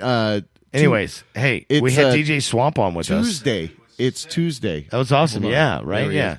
And we got Tom still in fucking studio with us. So let's get right back to Tom. No, Swamp was hot. That Right? dude was on it, man. He knows Dude. what's up. And so, Yeah, that's a are good way to you? say it. I was checking as we were listening to him. I was checking out his Wikipedia and Right, what he's doing. right. He's, Yeah. he's got a hell of a He ain't hell of fucking a- around. We don't fuck around either. and a white guy too. That big tall white guy, right? Oh, that's Like, so yeah. awesome. He's You know, huge. Yeah, no, but we love to learn about people, and whether it's here in Orlando or all across the country, the principle is the world. same. So we got to hear The world. a little bit about. We share that by proxy with our listening audience, and as we do, we like to make sure that we're always telling people about cool stuff, Yeah. that we may run into or our preferences or what have you. But this is the JB Rev Show. We do it every single week.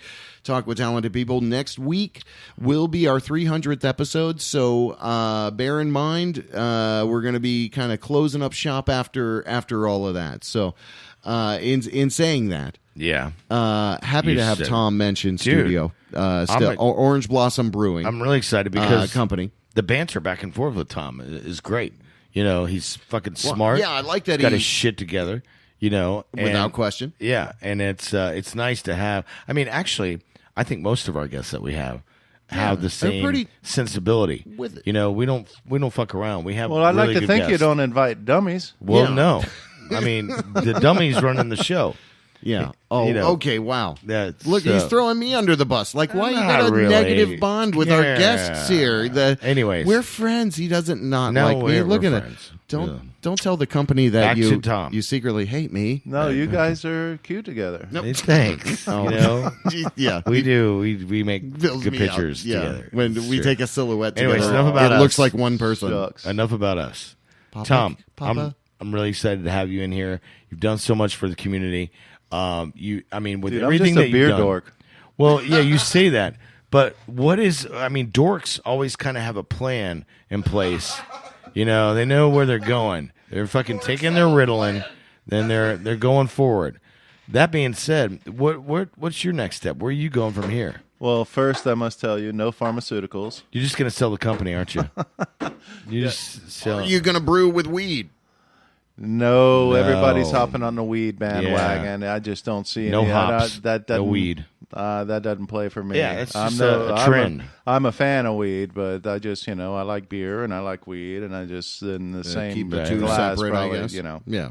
I spent some time in Amsterdam, and it was so funny how the bars were completely separate from the smoke shops, the coffee shops. I know, that's stupid. And I found myself just bouncing back and forth all night long. It was pretty funny. Nice. That's cool. What's next for me? Yeah. I don't know, Yeah. man. I'm approaching 20. I got 20 years being a stagehand, and I'm approaching 20 years as a beer guy. Brewmaster. Damn. Let's not say beer guy. You're definitely a brewmaster. Yeah. There's no doubt. Well, I'm going to correct you. Okay. Okay. Brew Brewmaster. professor. I won't call myself a brewmaster. You're the brew I'm professor. Science is huge about brewing, and to be a Okay. brewmaster, you have to either be degreed in All right. brewing, Yeah. or you have to worn the boots for 10 years and worked in all aspects of the brewery. It's an So you incremental- must know every aspect of the brewery, Right. and I'll tell you right now, I'm not a brewmaster. I'm a damn good brewer, and frankly, I'm a better brewer than a lot of people that call themselves brewmasters are. Right. Right. Okay. Fair enough. I will take So it. it's kind of like being a sommelier. Now, I like had being a doctor. You're not a doctor unless you get the degree. Yeah. You can be Right. really good at putting Well, same with stitches in Sauvignets. bitches, but you got to have a degree if you want to say you're a doctor. Right. Well, I just want you to know I do have a degree in my mayonnaise Sauvignon. Wait, what? It's I know. You're a mayonnaise sommelier, But or we'll what, get what back, are you we'll talk calling about that it? another time. So Sommelier, not being a I think is the right mayonnaise term. sommelier. So you're a mayonnaise sommelier. Get out of here with this. Yeah, All right, well, what are you doing? He was just I going got a degree for that. I did. That's my buddy. got a degree. Mayonnaise Sauvignon. sommelier. Sommelier. Sommelier. All right. Yeah, So anyway, thanks. I got a souvenir. So I don't know what I'm gonna do. Yeah. I'm gonna just keep living my life and doing the best. I'm getting to the point where I kind of want to do what I want to do, and frankly, I'm not too far from that occurring right now. I kind of do what I want to do within my company, and, Right. Yeah. but there's a time where I just want to get a Rivian pickup and hook an R-Pod to it and travel around the country. Who knows? But Right. Well, RVing. And you're still young enough that you can do that and enjoy yourself. You know what I mean? that is one of the things of having kids young. I had my kids when really young. I was a Right. grandfather by the time I was 40 almost. Wow. 45. But it just, my kids are grown. I'm free agent. I can do what Yeah. I want. Hell yeah. Hell, and why? You should be doing Why that. wouldn't you? So you're like, you don't want the Exactly. business, and it's good that the So business sing it out wouldn't loud, you should do necessarily that. hold you down. I mean, there's a lot of stuff going on in the world where you can kind of move about the country. You don't have to worry about, taking care of managing stuff. There's all kinds of software and crap you can use. to keep, And I can see myself starting to step out a little bit. Really? Well, I'm doing what I want to. I take the time I need. I don't Right. work 70 hours a week Well, like I used what to. I really- I've got a great staff that really kills it out there Nice. for me. I love about your story is it is kind of one of curiosity. What's this? What's that? Looking into just kind of never quenched kind of a curiosity. That's Tom Moensch. I'm thirsty for knowledge. Yeah. I think that we've been given this big old hunk of gray matter between our ears, and we're supposed to use it. I don't know who gave it to me, and I'm not going to try and guess. But I got a feeling they'll be pretty mad if I don't put it to work. So I kind of want to use my brain. I want to use my brain, Yeah. and I want to Right. think about stuff and do things. There's a lot in this life, and I want to live it. And I love the mentality there because just like all of our guests tonight, everybody kind of came up with a solution to a problem. And they're really well known for music and brew and beer. And it's like though the common thing that our guests had in common is they came up with an invention invented something. for a problem. Well, it's how I Yeah. express myself, and he made music, and I made Yeah. beer, and he saw a need in his music that worked, and I saw a need in my beer that worked, and Do you we see both this had inventions. natural It's an connection? incredible, that's Like, that's something we didn't intend or to market or talk about, but Yeah. But And that's the kind of thing we like to uncover on our show is learn about that kind of stuff. but when I because- started brewing, man, I was just enamored with the science and Right. the microbiology. I started growing mushrooms because I liked wow. I like the similarity between like brewing beer. magic mushrooms? No, the Okay. Just regular gourmet mushrooms, gourmet Okay. like Oh. shiitakes and Yeah. lion's mane and Okay. oyster mushrooms. I've done gone through a couple of phases of building little mushroom houses just because I was enthralled with the whole fungus, managing a fungus, and that's like how do you farm a fungus? Well, yeah, that's yeah. awesome. I'm a fungus farmer, man. I make it. I feed yeast to sugar and make beer with it, and growing mushrooms. There were a lot of similarities that I enjoyed, Wow. just on a hobby level, of course. Yeah. Of course. Yeah, but that's interesting. But Duh. that's interesting to see that could be the next. How do you get algae? Do you create algae as moss? Something I Well, can harvest? let me tell you something. I mean, Funguses. Microbiology is crazy. yeah, it really is. And you have to be fucking smart to be a mayonnaise Sauvignon. You can't even say what your bad joke is. Dude, that's what is so funny about it. Sommelier. Oh, is that it? Okay. Duh. See, the thing I loved about beer was the blend of art and science. Right. You really can't ignore the science of beer. And I am, first and foremost, an artist, but I also am an artist that knows how important the science is to fermentation and how you got to be nice to your little yeasts. And they got to be happy, healthy fellows. Or no, they're actually girls generally. And Right. they got to be happy, healthy girls, and if they're not, then your beer's not going to be awesome. So that's when, That's like, the whole interesting. bottling Yeah. thing, because that's when you can really fuck shit up. Is just the whole bottling process, and that's why you went into. Well, making beer is controlled spoilage. Truly, Right. what you're doing is you're spoiling it with your specific organism. Now Right. you know you can't just like leave your mayonnaise or your Out in the strawberry sun. jam out in the at Yeah, room temperature. absolutely. Or It's microbes gotta will be start growing controlled. on it, and whatever microbes are just in So the I got my air are degree going to in. fall on it, and they're going to kill you. Right. But with beer, you are choosing a special yeast, a certain cell that has been laboratory raised to make have the perfect fermentation qualities and taste qualities that you're looking for in that, and any other microbes that get in just really mess it up. So There's nothing worse than it's controlled spoilage. Making beer Right. is absolutely controlled spoilage. You're spoiling it with your chosen microbe. There's nothing that fermentation- tastes worse than a fucking yeast infection.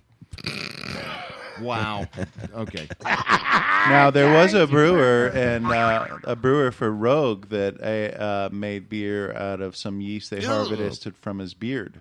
Ah, that sounds They delicious. So, and there is microbes just all over the place, Right. all around us Everywhere, now, floating ready all to around. ferment whatever sugar or food Fuck they yeah. land upon. And Jumping in that shit. Okay. That's not where we were going with that. No. One thing I love, and we've done it on the show, mead. Mead. Given your We have had fascination some with mead honey on the show. Yeah. Given your fascination with honey in the classic OB, Do you know the mead? in the classic Orange Blossom honey.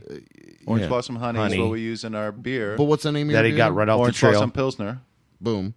That's what I meant. Okay. With the fascination with that and kind of everything you do, you ever think of going into mead or doing anything with like a mead related? I love mead. Yeah, it is mead is technically a wine, Right. And it's Yeah. quite often sweeter, Definitely. and it's quite often much higher in alcohol. I So think why wouldn't that is- appeal to you?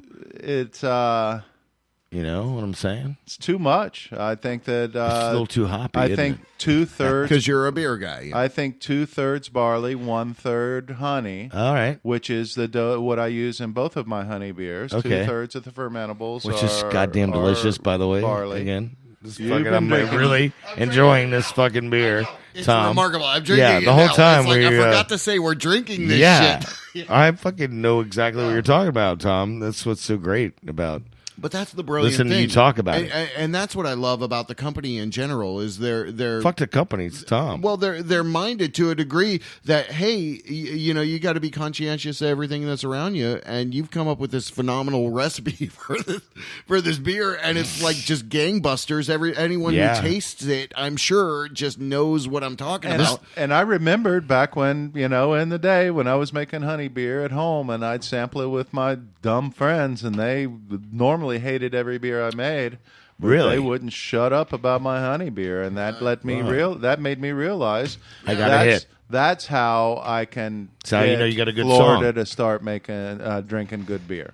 People are like, I really like listening to this. I really like drinking it. Yeah, and kudos, no doubt. I mean, that definitely. We're I got to talking figure with out our board. Tom problem Moensch here. right now Was it? from Hold on.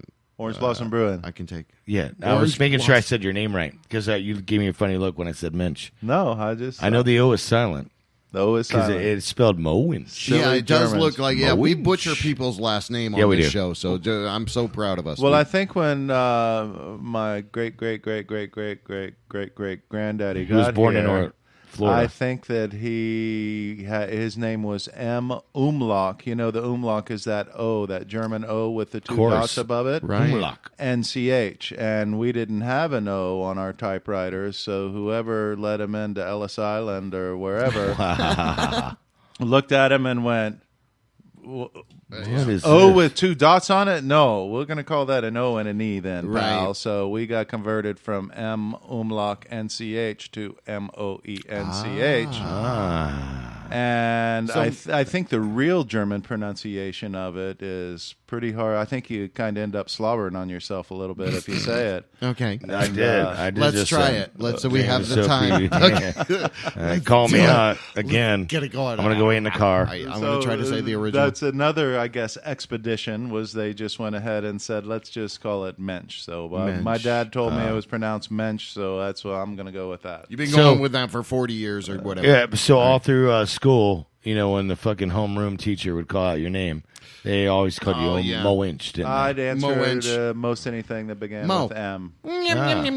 That's And I watch people struggle with it, and I go, Mensch. I help them out. But I don't isn't- sit there and let them isn't just struggle. In, Tom Moensch we're speaking with, by the Jewish and Jewish lingo, Yiddish or whatever, isn't a mensch someone that's actually like a very giving, caring person? No, Mensch? there was quite a Yeah. time where I thought that may be me, but Yeah. it's truly an MENSCH in Yiddish, and a mention. I like that he knows that. And a mensch in Yiddish is a fellow that you'd be proud to bring home to meet your parents. That's the definition of a mensch.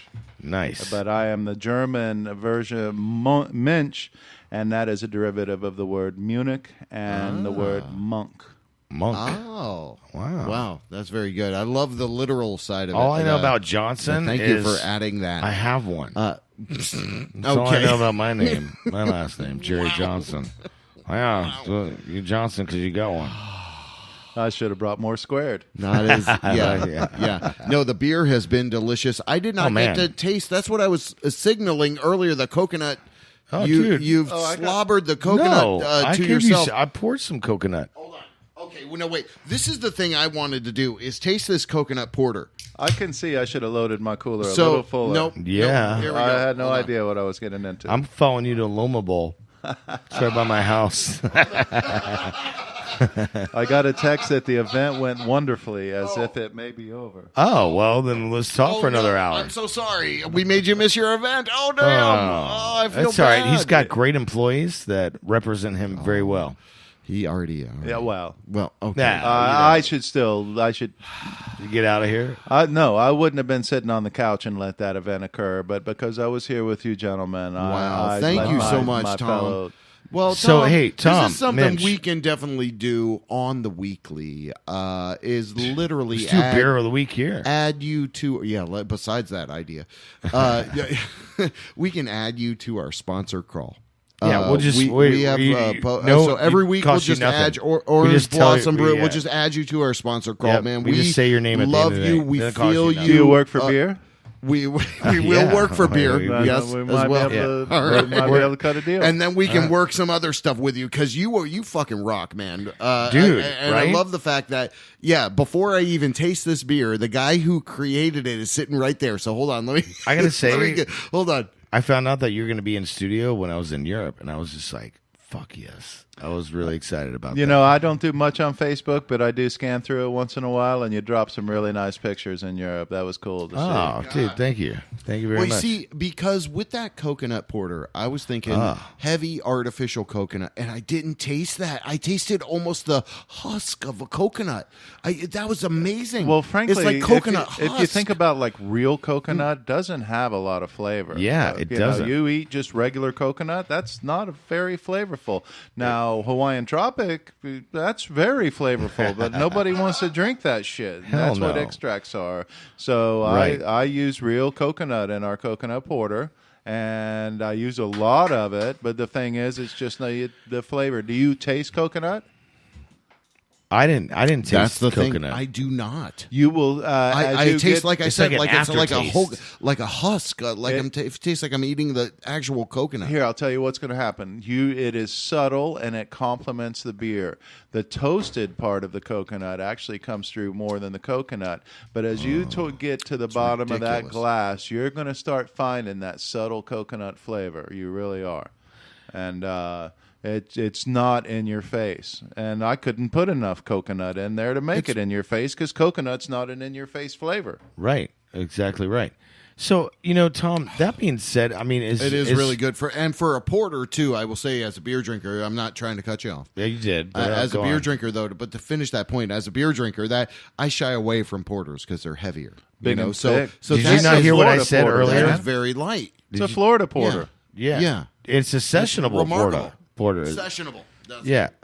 And I used a malt in there, brown malt, and it's a malt that brewers don't use quite often. He but talked I've about used this it in my arsenal, and it is a great malt that's dark yet dry and doesn't have that sweet, loud. It's not a rogue stout. Isn't that what you said? There's rogue stout. Nope. There's a brown porter and a robust porter. And the robust porter is like a stout's little brother. Right. And the brown porter is like a brown ale's which you said earlier. Brother. And that's like, which I got it completely. And that's what I brought up. And the reason I had never tasted it before is because I normally don't like porters. And I was really surprised by your toasted coconut porter because it's fucking delicious. And it goes down like a fucking summer. I could drink that on the side of my pool in the sun. So, hey. That's a Florida porter. I designed it for drinking in the hot weather. And it's perfect. It's awesome. So we're back to the recipe formulation. And remember all that time I spent working on all those beer styles? Right. I learned what every little thing I did to make beer did to that beer. Yeah. So that when I got done, I was able to, I can design a recipe. I haven't done it in a while, but back in the day, I could design a recipe in my head, put it on paper, and pretty well be the first batch, I'll be 95% of what I want. And the second batch, I can take it at 99% of what I was trying to make. And that's pretty stunning. And that came from all that recipe development I did in my garage. So, once again, you're not a brewmaster. You're a goddamn brew professor.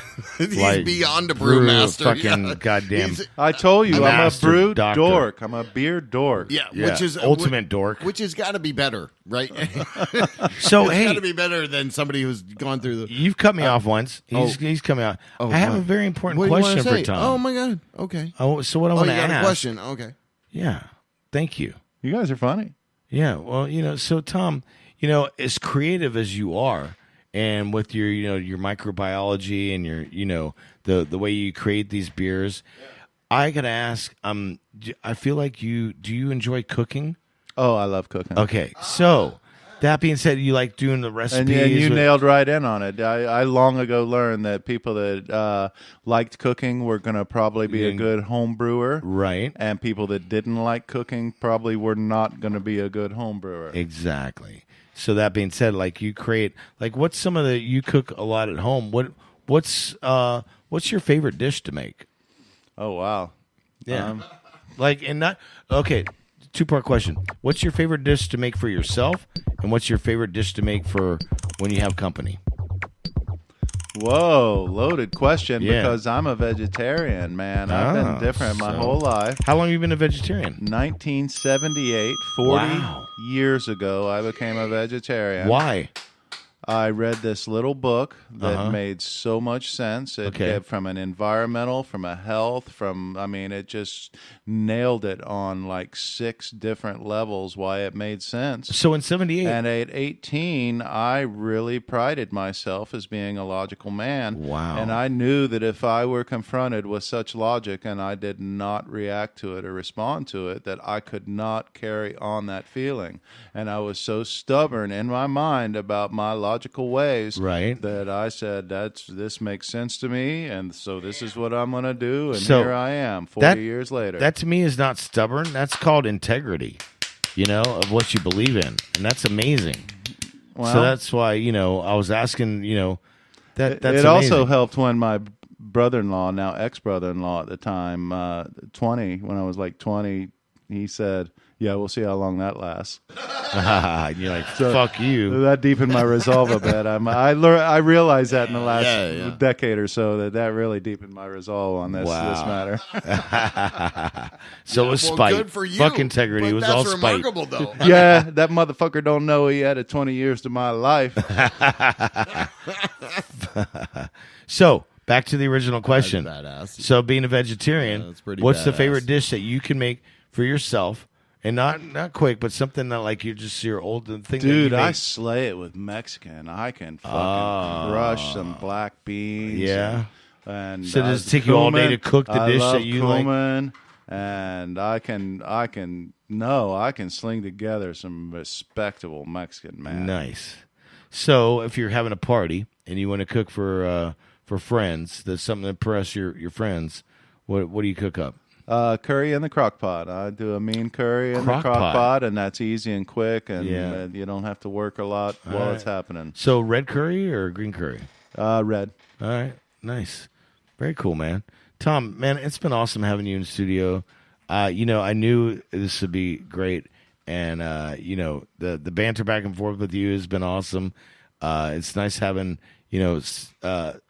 not a master, but like a professor, like of you can't not call me a brewmaster, can you? This is funny. well, dude, Yeah, you like that's fucking the crazy thing is like you are like a brew Yoda. Yeah, I will say that is the best way to describe you, dude. You How are about like this? a brew Yoda. He was doing it before. I think brewmaster was even a term. Yeah. Well, you've always got to worry about the guy that tells you how great he is. Well, you haven't said that once. There you go. I'm the And one you're saying right. you're great. You're right. You know? We're saying you're great. Yeah. Yeah, you that's haven't right. once said you're So fucking. yeah, that's why I reject the brewmaster thing. But I do recall back in the day when I was doing shows. Every once in a while, you'd meet a new stagehand had come on the crew, and he'd recite his resume. What did you do? And I'm going, man, I don't want to hear your resume. I want to see it. What can you do? Let's do this. We got a show to load in here. All right. So hey, we got a little crises over there. yeah. Well, I don't know. Right. Anyways, No, don't pay attention to that. Oh, okay. That's off screen. Oh, thank you. Off screen. That's yeah, all it's off pretty screen. dramatic. Yeah, he's a fucking stagehand. I mean, he knows we're doing a production here. He knows what I'm trying to do. Trying to accomplish something and opening another thing. So Man, it's 9:04. I've done some big ass shows. I used to work for Copperfield. I've done Copperfield at least a half a dozen We times. can talk about that a little bit. We got no time constraint. We started after 7, so Well, we typically well, run no, a he's couple gotta hours. We got go. 3 hours. Oh. I don't want to ramble too long, but I will talk about my crazy stagehand. I got a lot of great stories. A lot of great stories from Copperfield, man. Those I signed NDAs and I can't really say how he did his stuff, but I can tell you right now, it is so schlock that I can't believe he gets away with it. It's I can't. so dead simple. He will do shit right in front of people, and they won't notice because he's got them looking at their right hand, and I'm looking at them, and I'm going, they don't fucking see that, and the whole audience does not see that, and I'm seeing that, and I'm going, nobody sees that, and they're looking at his right hand or whatever, and they don't see that. I'm going, wow. Did you ever watch that movie Prestige? Prestige. Christian Bale and No. you would love the movie then. The Prestige, yeah, it's like from 5 or 6 years ago or whatever it is. Prestige. Anyway, yeah, it kind of talks about the magic of the business of magic. And it really is crazy how if you're not paying attention at It's the show slight business. exact moment, yeah, Totally It's show a- it. the It's like change- it's all designed illusion. to- And Sizzle and as soon sazzle, as the you music end up- gets loud and the lights are flashing, and you don't know what's gonna fucking go on. You're in a theater, yeah. Another thing that I really liked doing in the theater was Foy. That was the Foy. FOY. Okay. That's the original company that did flying on stage. They were the ones. Peter Pan. Okay. Was the first flyers in the theater. Gosh, in the 30s Right. and 40s, I think. Wow. And there was the Foy family. Do you that remember- built the flying rigs? And you- I ended up because I'm large. They really liked me on the Foy crew, Okay. and then they realized I was smart too. So I kind of they took me in. I went out on the road with the Wizard of Oz as a foyman and flying monkeys and witches. It was funny as hell. And the circus is all shut down now. I did the Moscow Circus a few times too. That was bet you did. was pretty weird. that sucked. So hey, do you remember the fiasco seriously. that happened with the U2 thing that was going on with the flying whatever that like they put all this millions of dollars into this Broadway show? I guess you don't. No, But- well, I want to know. I'm surprised I don't because Broadway flying, theater flying is Yeah, is and it something was I'm like interested in. people like were falling like during the rehearsals and whatnot. Spider-Man, you're thinking Oh, of yeah, the Spider-Man, That, exact- that yeah. was where it was really You too, Spider-Man. incredibly stupid with like how many mistakes they were getting. Yeah, the I mean, Spider-Man musical. Yeah, so I'm glad you remember because like I just knew it had something. I to do remember with it. what No, you I were remember. talking about. I remember one thing about that. All right. They were non-union.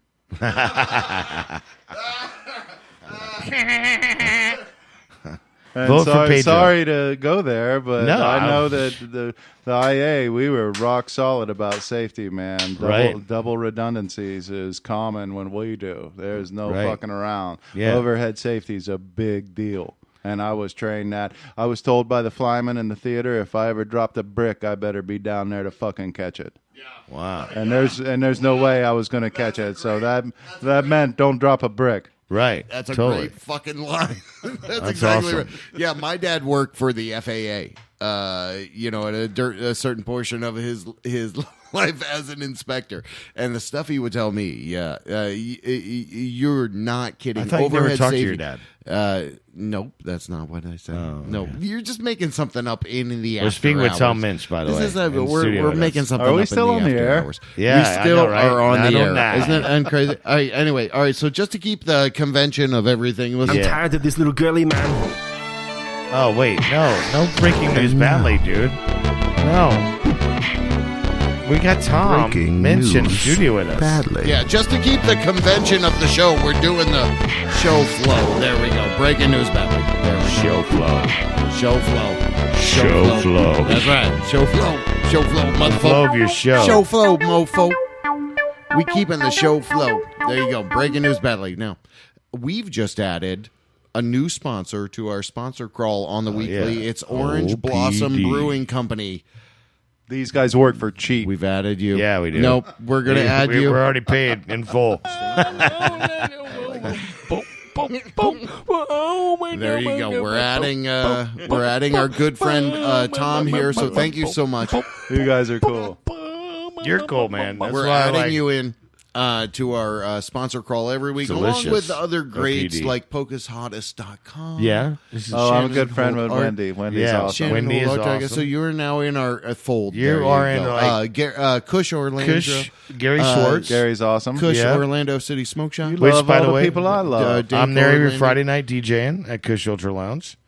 And Scott Shapiro from our other sponsor, which is Oh, Ear Theater. Ear Theater. That's right. So he's there on Saturday nights. Yep. Also, Modern Music Movement.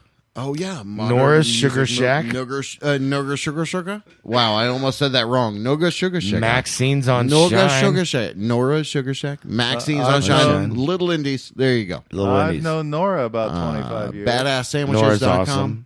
Infotainment.com. There you go. Badass all right, those Sandwiches. are all of our sites. So There we we're go. adding that every week. We So talk every about week it. we're just gonna say- adding you our Orange Blossom Brewing Company. Goddamn right. Yeah, there you go. Best and that'll be Tom. There In you the go. Southeast. So that's what we'll do. Dude, I'm so happy that, the fact is that he's from here. I mean, he did this badassery right from here, and this is like exactly what our show talks about, is like how badass this little demographic or area Community is Yeah. in Orlando. Anyway, there Yeah. we go. All right, so we've got, all right. All right. So we've no got that. news You want the breaking news? badly. No, I I would love don't. to get No, Tom's I think we take. should just- No. Hold You'd on. love to get. So he likes to. I would love read to hear. through. No, I would love to hear his take on this guy. Hold on, let me get. But we're actually the sane ones. So this televangelist How many of is you have been praying? All selling across America. How many have coins. been praying? This coin is our point of contact. When I asked the Lord why the coin, the Lord said, because when you take the coin, it's a point of contact. So your faith is being released with 1 million other believers to pray protection and peace and wisdom and counsel What do over you think the of President this? of the United All right, States and there over we his go. family. Fucking goddamn Wow. bullshit. There we go. All right, so that's a televangelist, Lance Wallanu.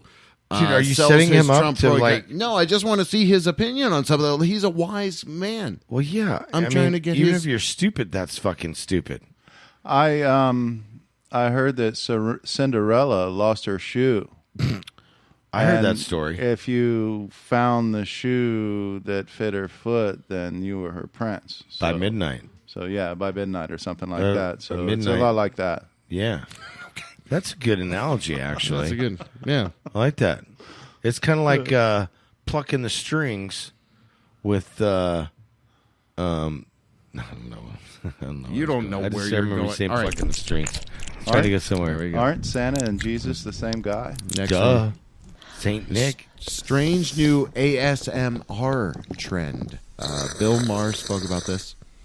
It's people basically recording these weird little. I don't know what that is. Wait. Oh, she's sucking on the microphone. Oh my god. What? Oh, this is called So it's ASMR. Yeah, dude, it's a trend out there, and it's kind of just people manipulating the microphone to do these. Well, there's a couple thing that reminds me of. One, it reminds me of Foley in movie theater and movies where you make the sound of somebody getting punched and stuff. Right. So the sound an old-time effect radio side shows. of what that he was does. my second thought was it's Foley work, and my first thought is there's no definition of what art is. Art is you can't say art needs to fit in this box. Definitely not. So as much as that art may not be for me, they noted. Then it may well be more art in some fashion or form. Well, people are fixated. You're so well on spoken, this. Tom. By the way. Yeah, people are So fixated on this. I got to say, you never graduated college, right? I should have been an engineer. I knew I needed to be an engineer. I just couldn't fucking do the algebra thing. You suck at math, but you good, really good at work. You very much are very well spoken, and obviously, in every other sense of your life that you've done, you're just very well rounded. And it's nice to have you in studio with us because I feel the energy I'm a from mess. you. Yeah, no doubt. For real, though. No, you're a Like, mess. All right, well, you fit in with our mess for yeah. whatever But reason. no, So I'm honored to have you in here with us. I don't know what that means, but I'm just yeah, giving you we appreciate a the fact you've compliment. come all this way. Yeah, you've done all this stuff. For real. We do this breaking news battle every week, so Yeah, it's it's not the not to worst way to detract end the from show. what you're doing. It's No. kind of like bringing up. No, I'll tell you what I think. right. I like Yeah. that. Here's a great one. I'd love to hear everyone's opinion on this one. This is a news thing from like 20 months ago. Smoking psychedelic toad milk could alleviate depression for up to 4 weeks. Well, dude, that's what I'm on. I'm a happy as motherfucker. It's healthyfoodhouse.com. Psychedelic toad milk. What are your thoughts, Tom? I think that we humans are on a journey, and we are but a few steps out of the trees. We are so low on the evolutionary scale Right. that there is so much that we don't know, and there may be chemical components on the back of a frog that alleviate, that cure cancer or whatever. Yeah. But we're just too close to the trees. We've not made ourselves far along enough with our gray matter to where we have a good understanding of life. And I think there may be something in that. But right now what we're doing is we're just swinging the bat in the dark, trying to cure cancer, trying to cure depression. And it's kind of sad. And it's sad to look at the doctors and pharmacists who don't recognize just how primitive we truly are. They think we're kind of there. And I'm going, man, my blood pressure medicine make my penis not work. Now I got to take your Viagra. Well, you guys suck. You know, and they think, it's better. It's better than having a stroke. And I'm going, well, fuck you. I'm going to fix my blood pressure another way, you assholes. You know, it's just crazy the way we are so primitive right now, we don't have a fucking clue. We are just monkeys. Sorry, that's what I think about licking frog backs. Don't get me started, Tom, because you're kind of like. You're hitting that soft spot on top of my head as far as like the whole like our medical system and how everything's we're a fucking, scam. Don't talk conspiracies with this guy. He'll scam. We've got a whole other. Not to mention, health is for profit. Next hour, 9 to 10. Make money talking cancer. conspiracies. Yeah. Okay, our health system is so fucking ridiculous. It's I didn't want to get started. Yeah, please. I would rather lick a fucking frog than go. There you go. Here's another one. Let me Cigna. save you guys out of that then. Yes. This is ideapod.com. A man sues to change age to 49. You can change your gender. Why not your age? he postulates and throws out there to people to consider. Postulates. He postulated that? For real? Theoretically, for the sake of this article, I remember I was postulating this morning. Specifically for me. I postulate on the toilet. That's what I was doing this morning. Oh, okay. Great story.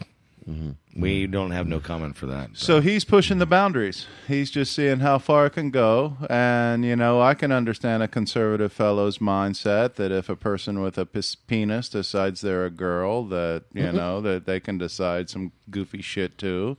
But, right. You can't change we're testing the boundaries of... Yeah. We're testing the boundaries. But and there was a lady. What about the is... girl that said she was black? Remember, she all of a sudden she goes, "I identify as black." She wasn't. Well, it didn't matter. She, race identity. She was also, but that's appropriation and shit, though. I mean, we've got to test the boundaries of everything we can test. We absolutely do. And That's always question authority, and it has to be. We have to pinch it a little bit and see what the fuck's going to happen. Right. And that's just. And by we're that's just the very cows. nature of man. Yeah, we're just cows mooing in the field if we and don't. you do it.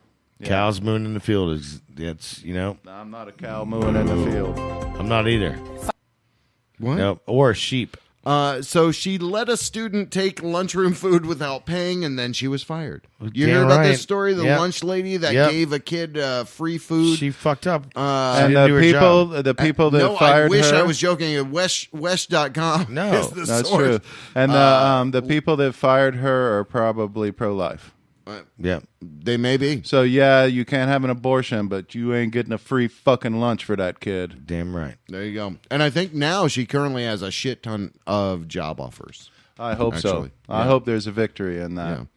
What do you think about this, Tom? And we don't want to get you too riled up, but you will here is an article from CNBC.com. You will get chipped eventually.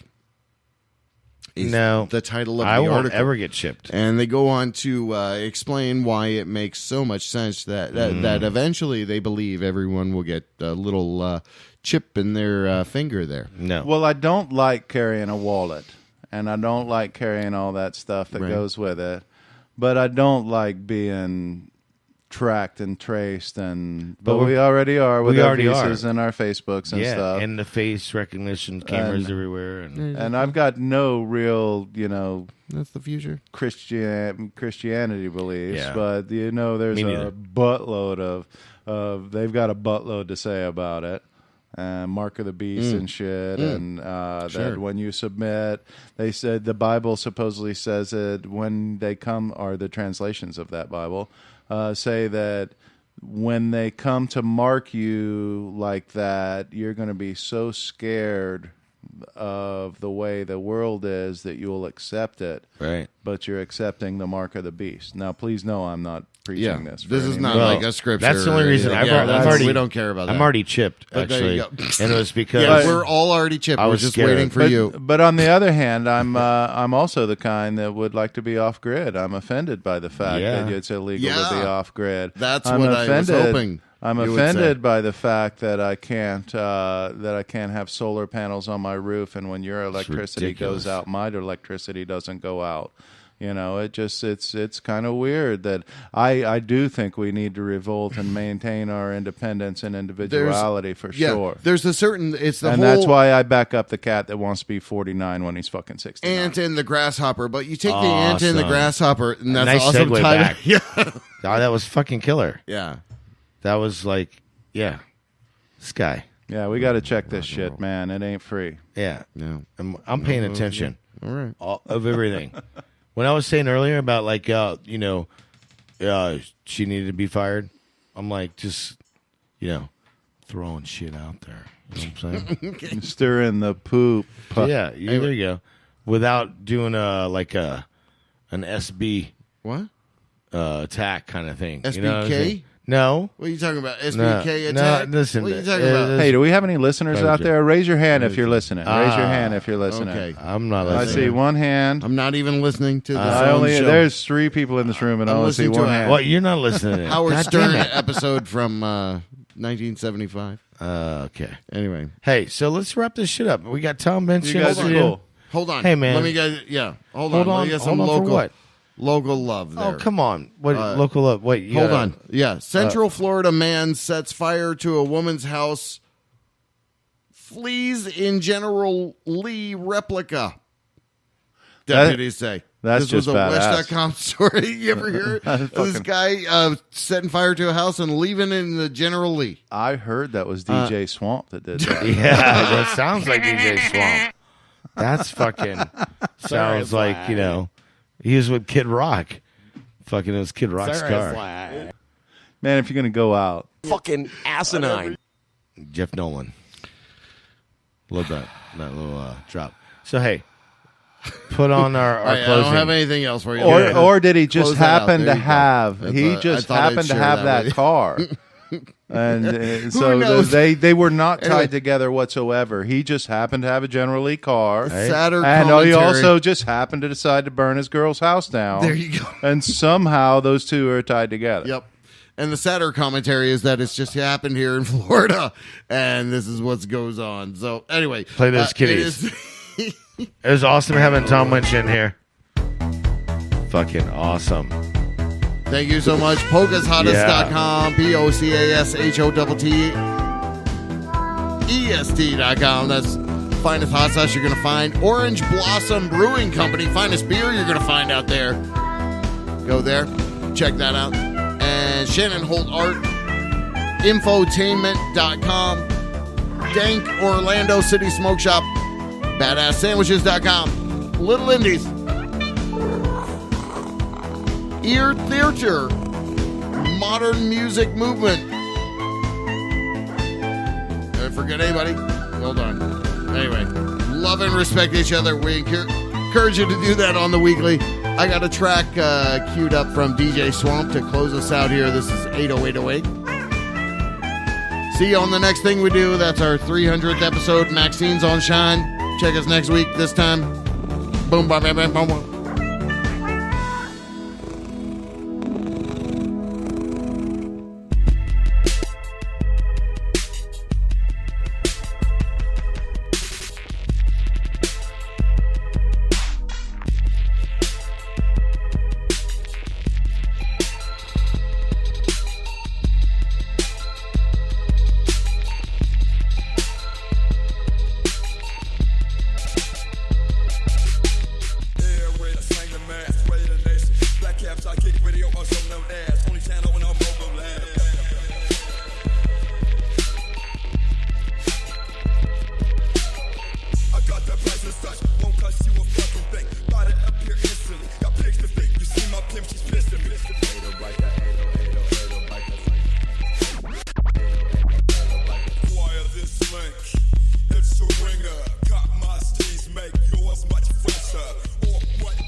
Keep the bones.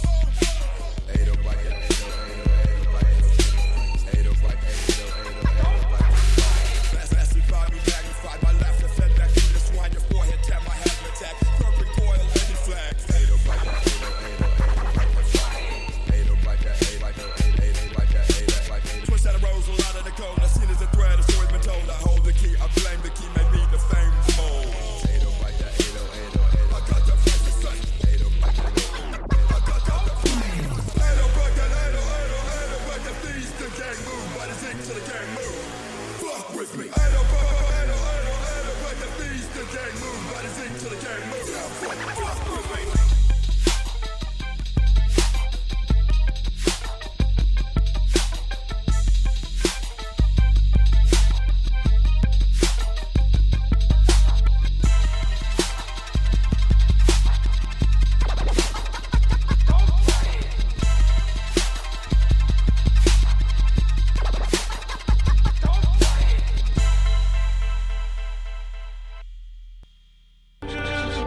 You listen to the JB Rev Show.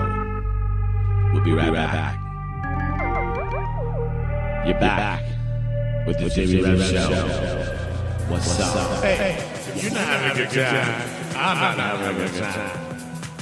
So why the fuck you listening? Get the fuck off my channel.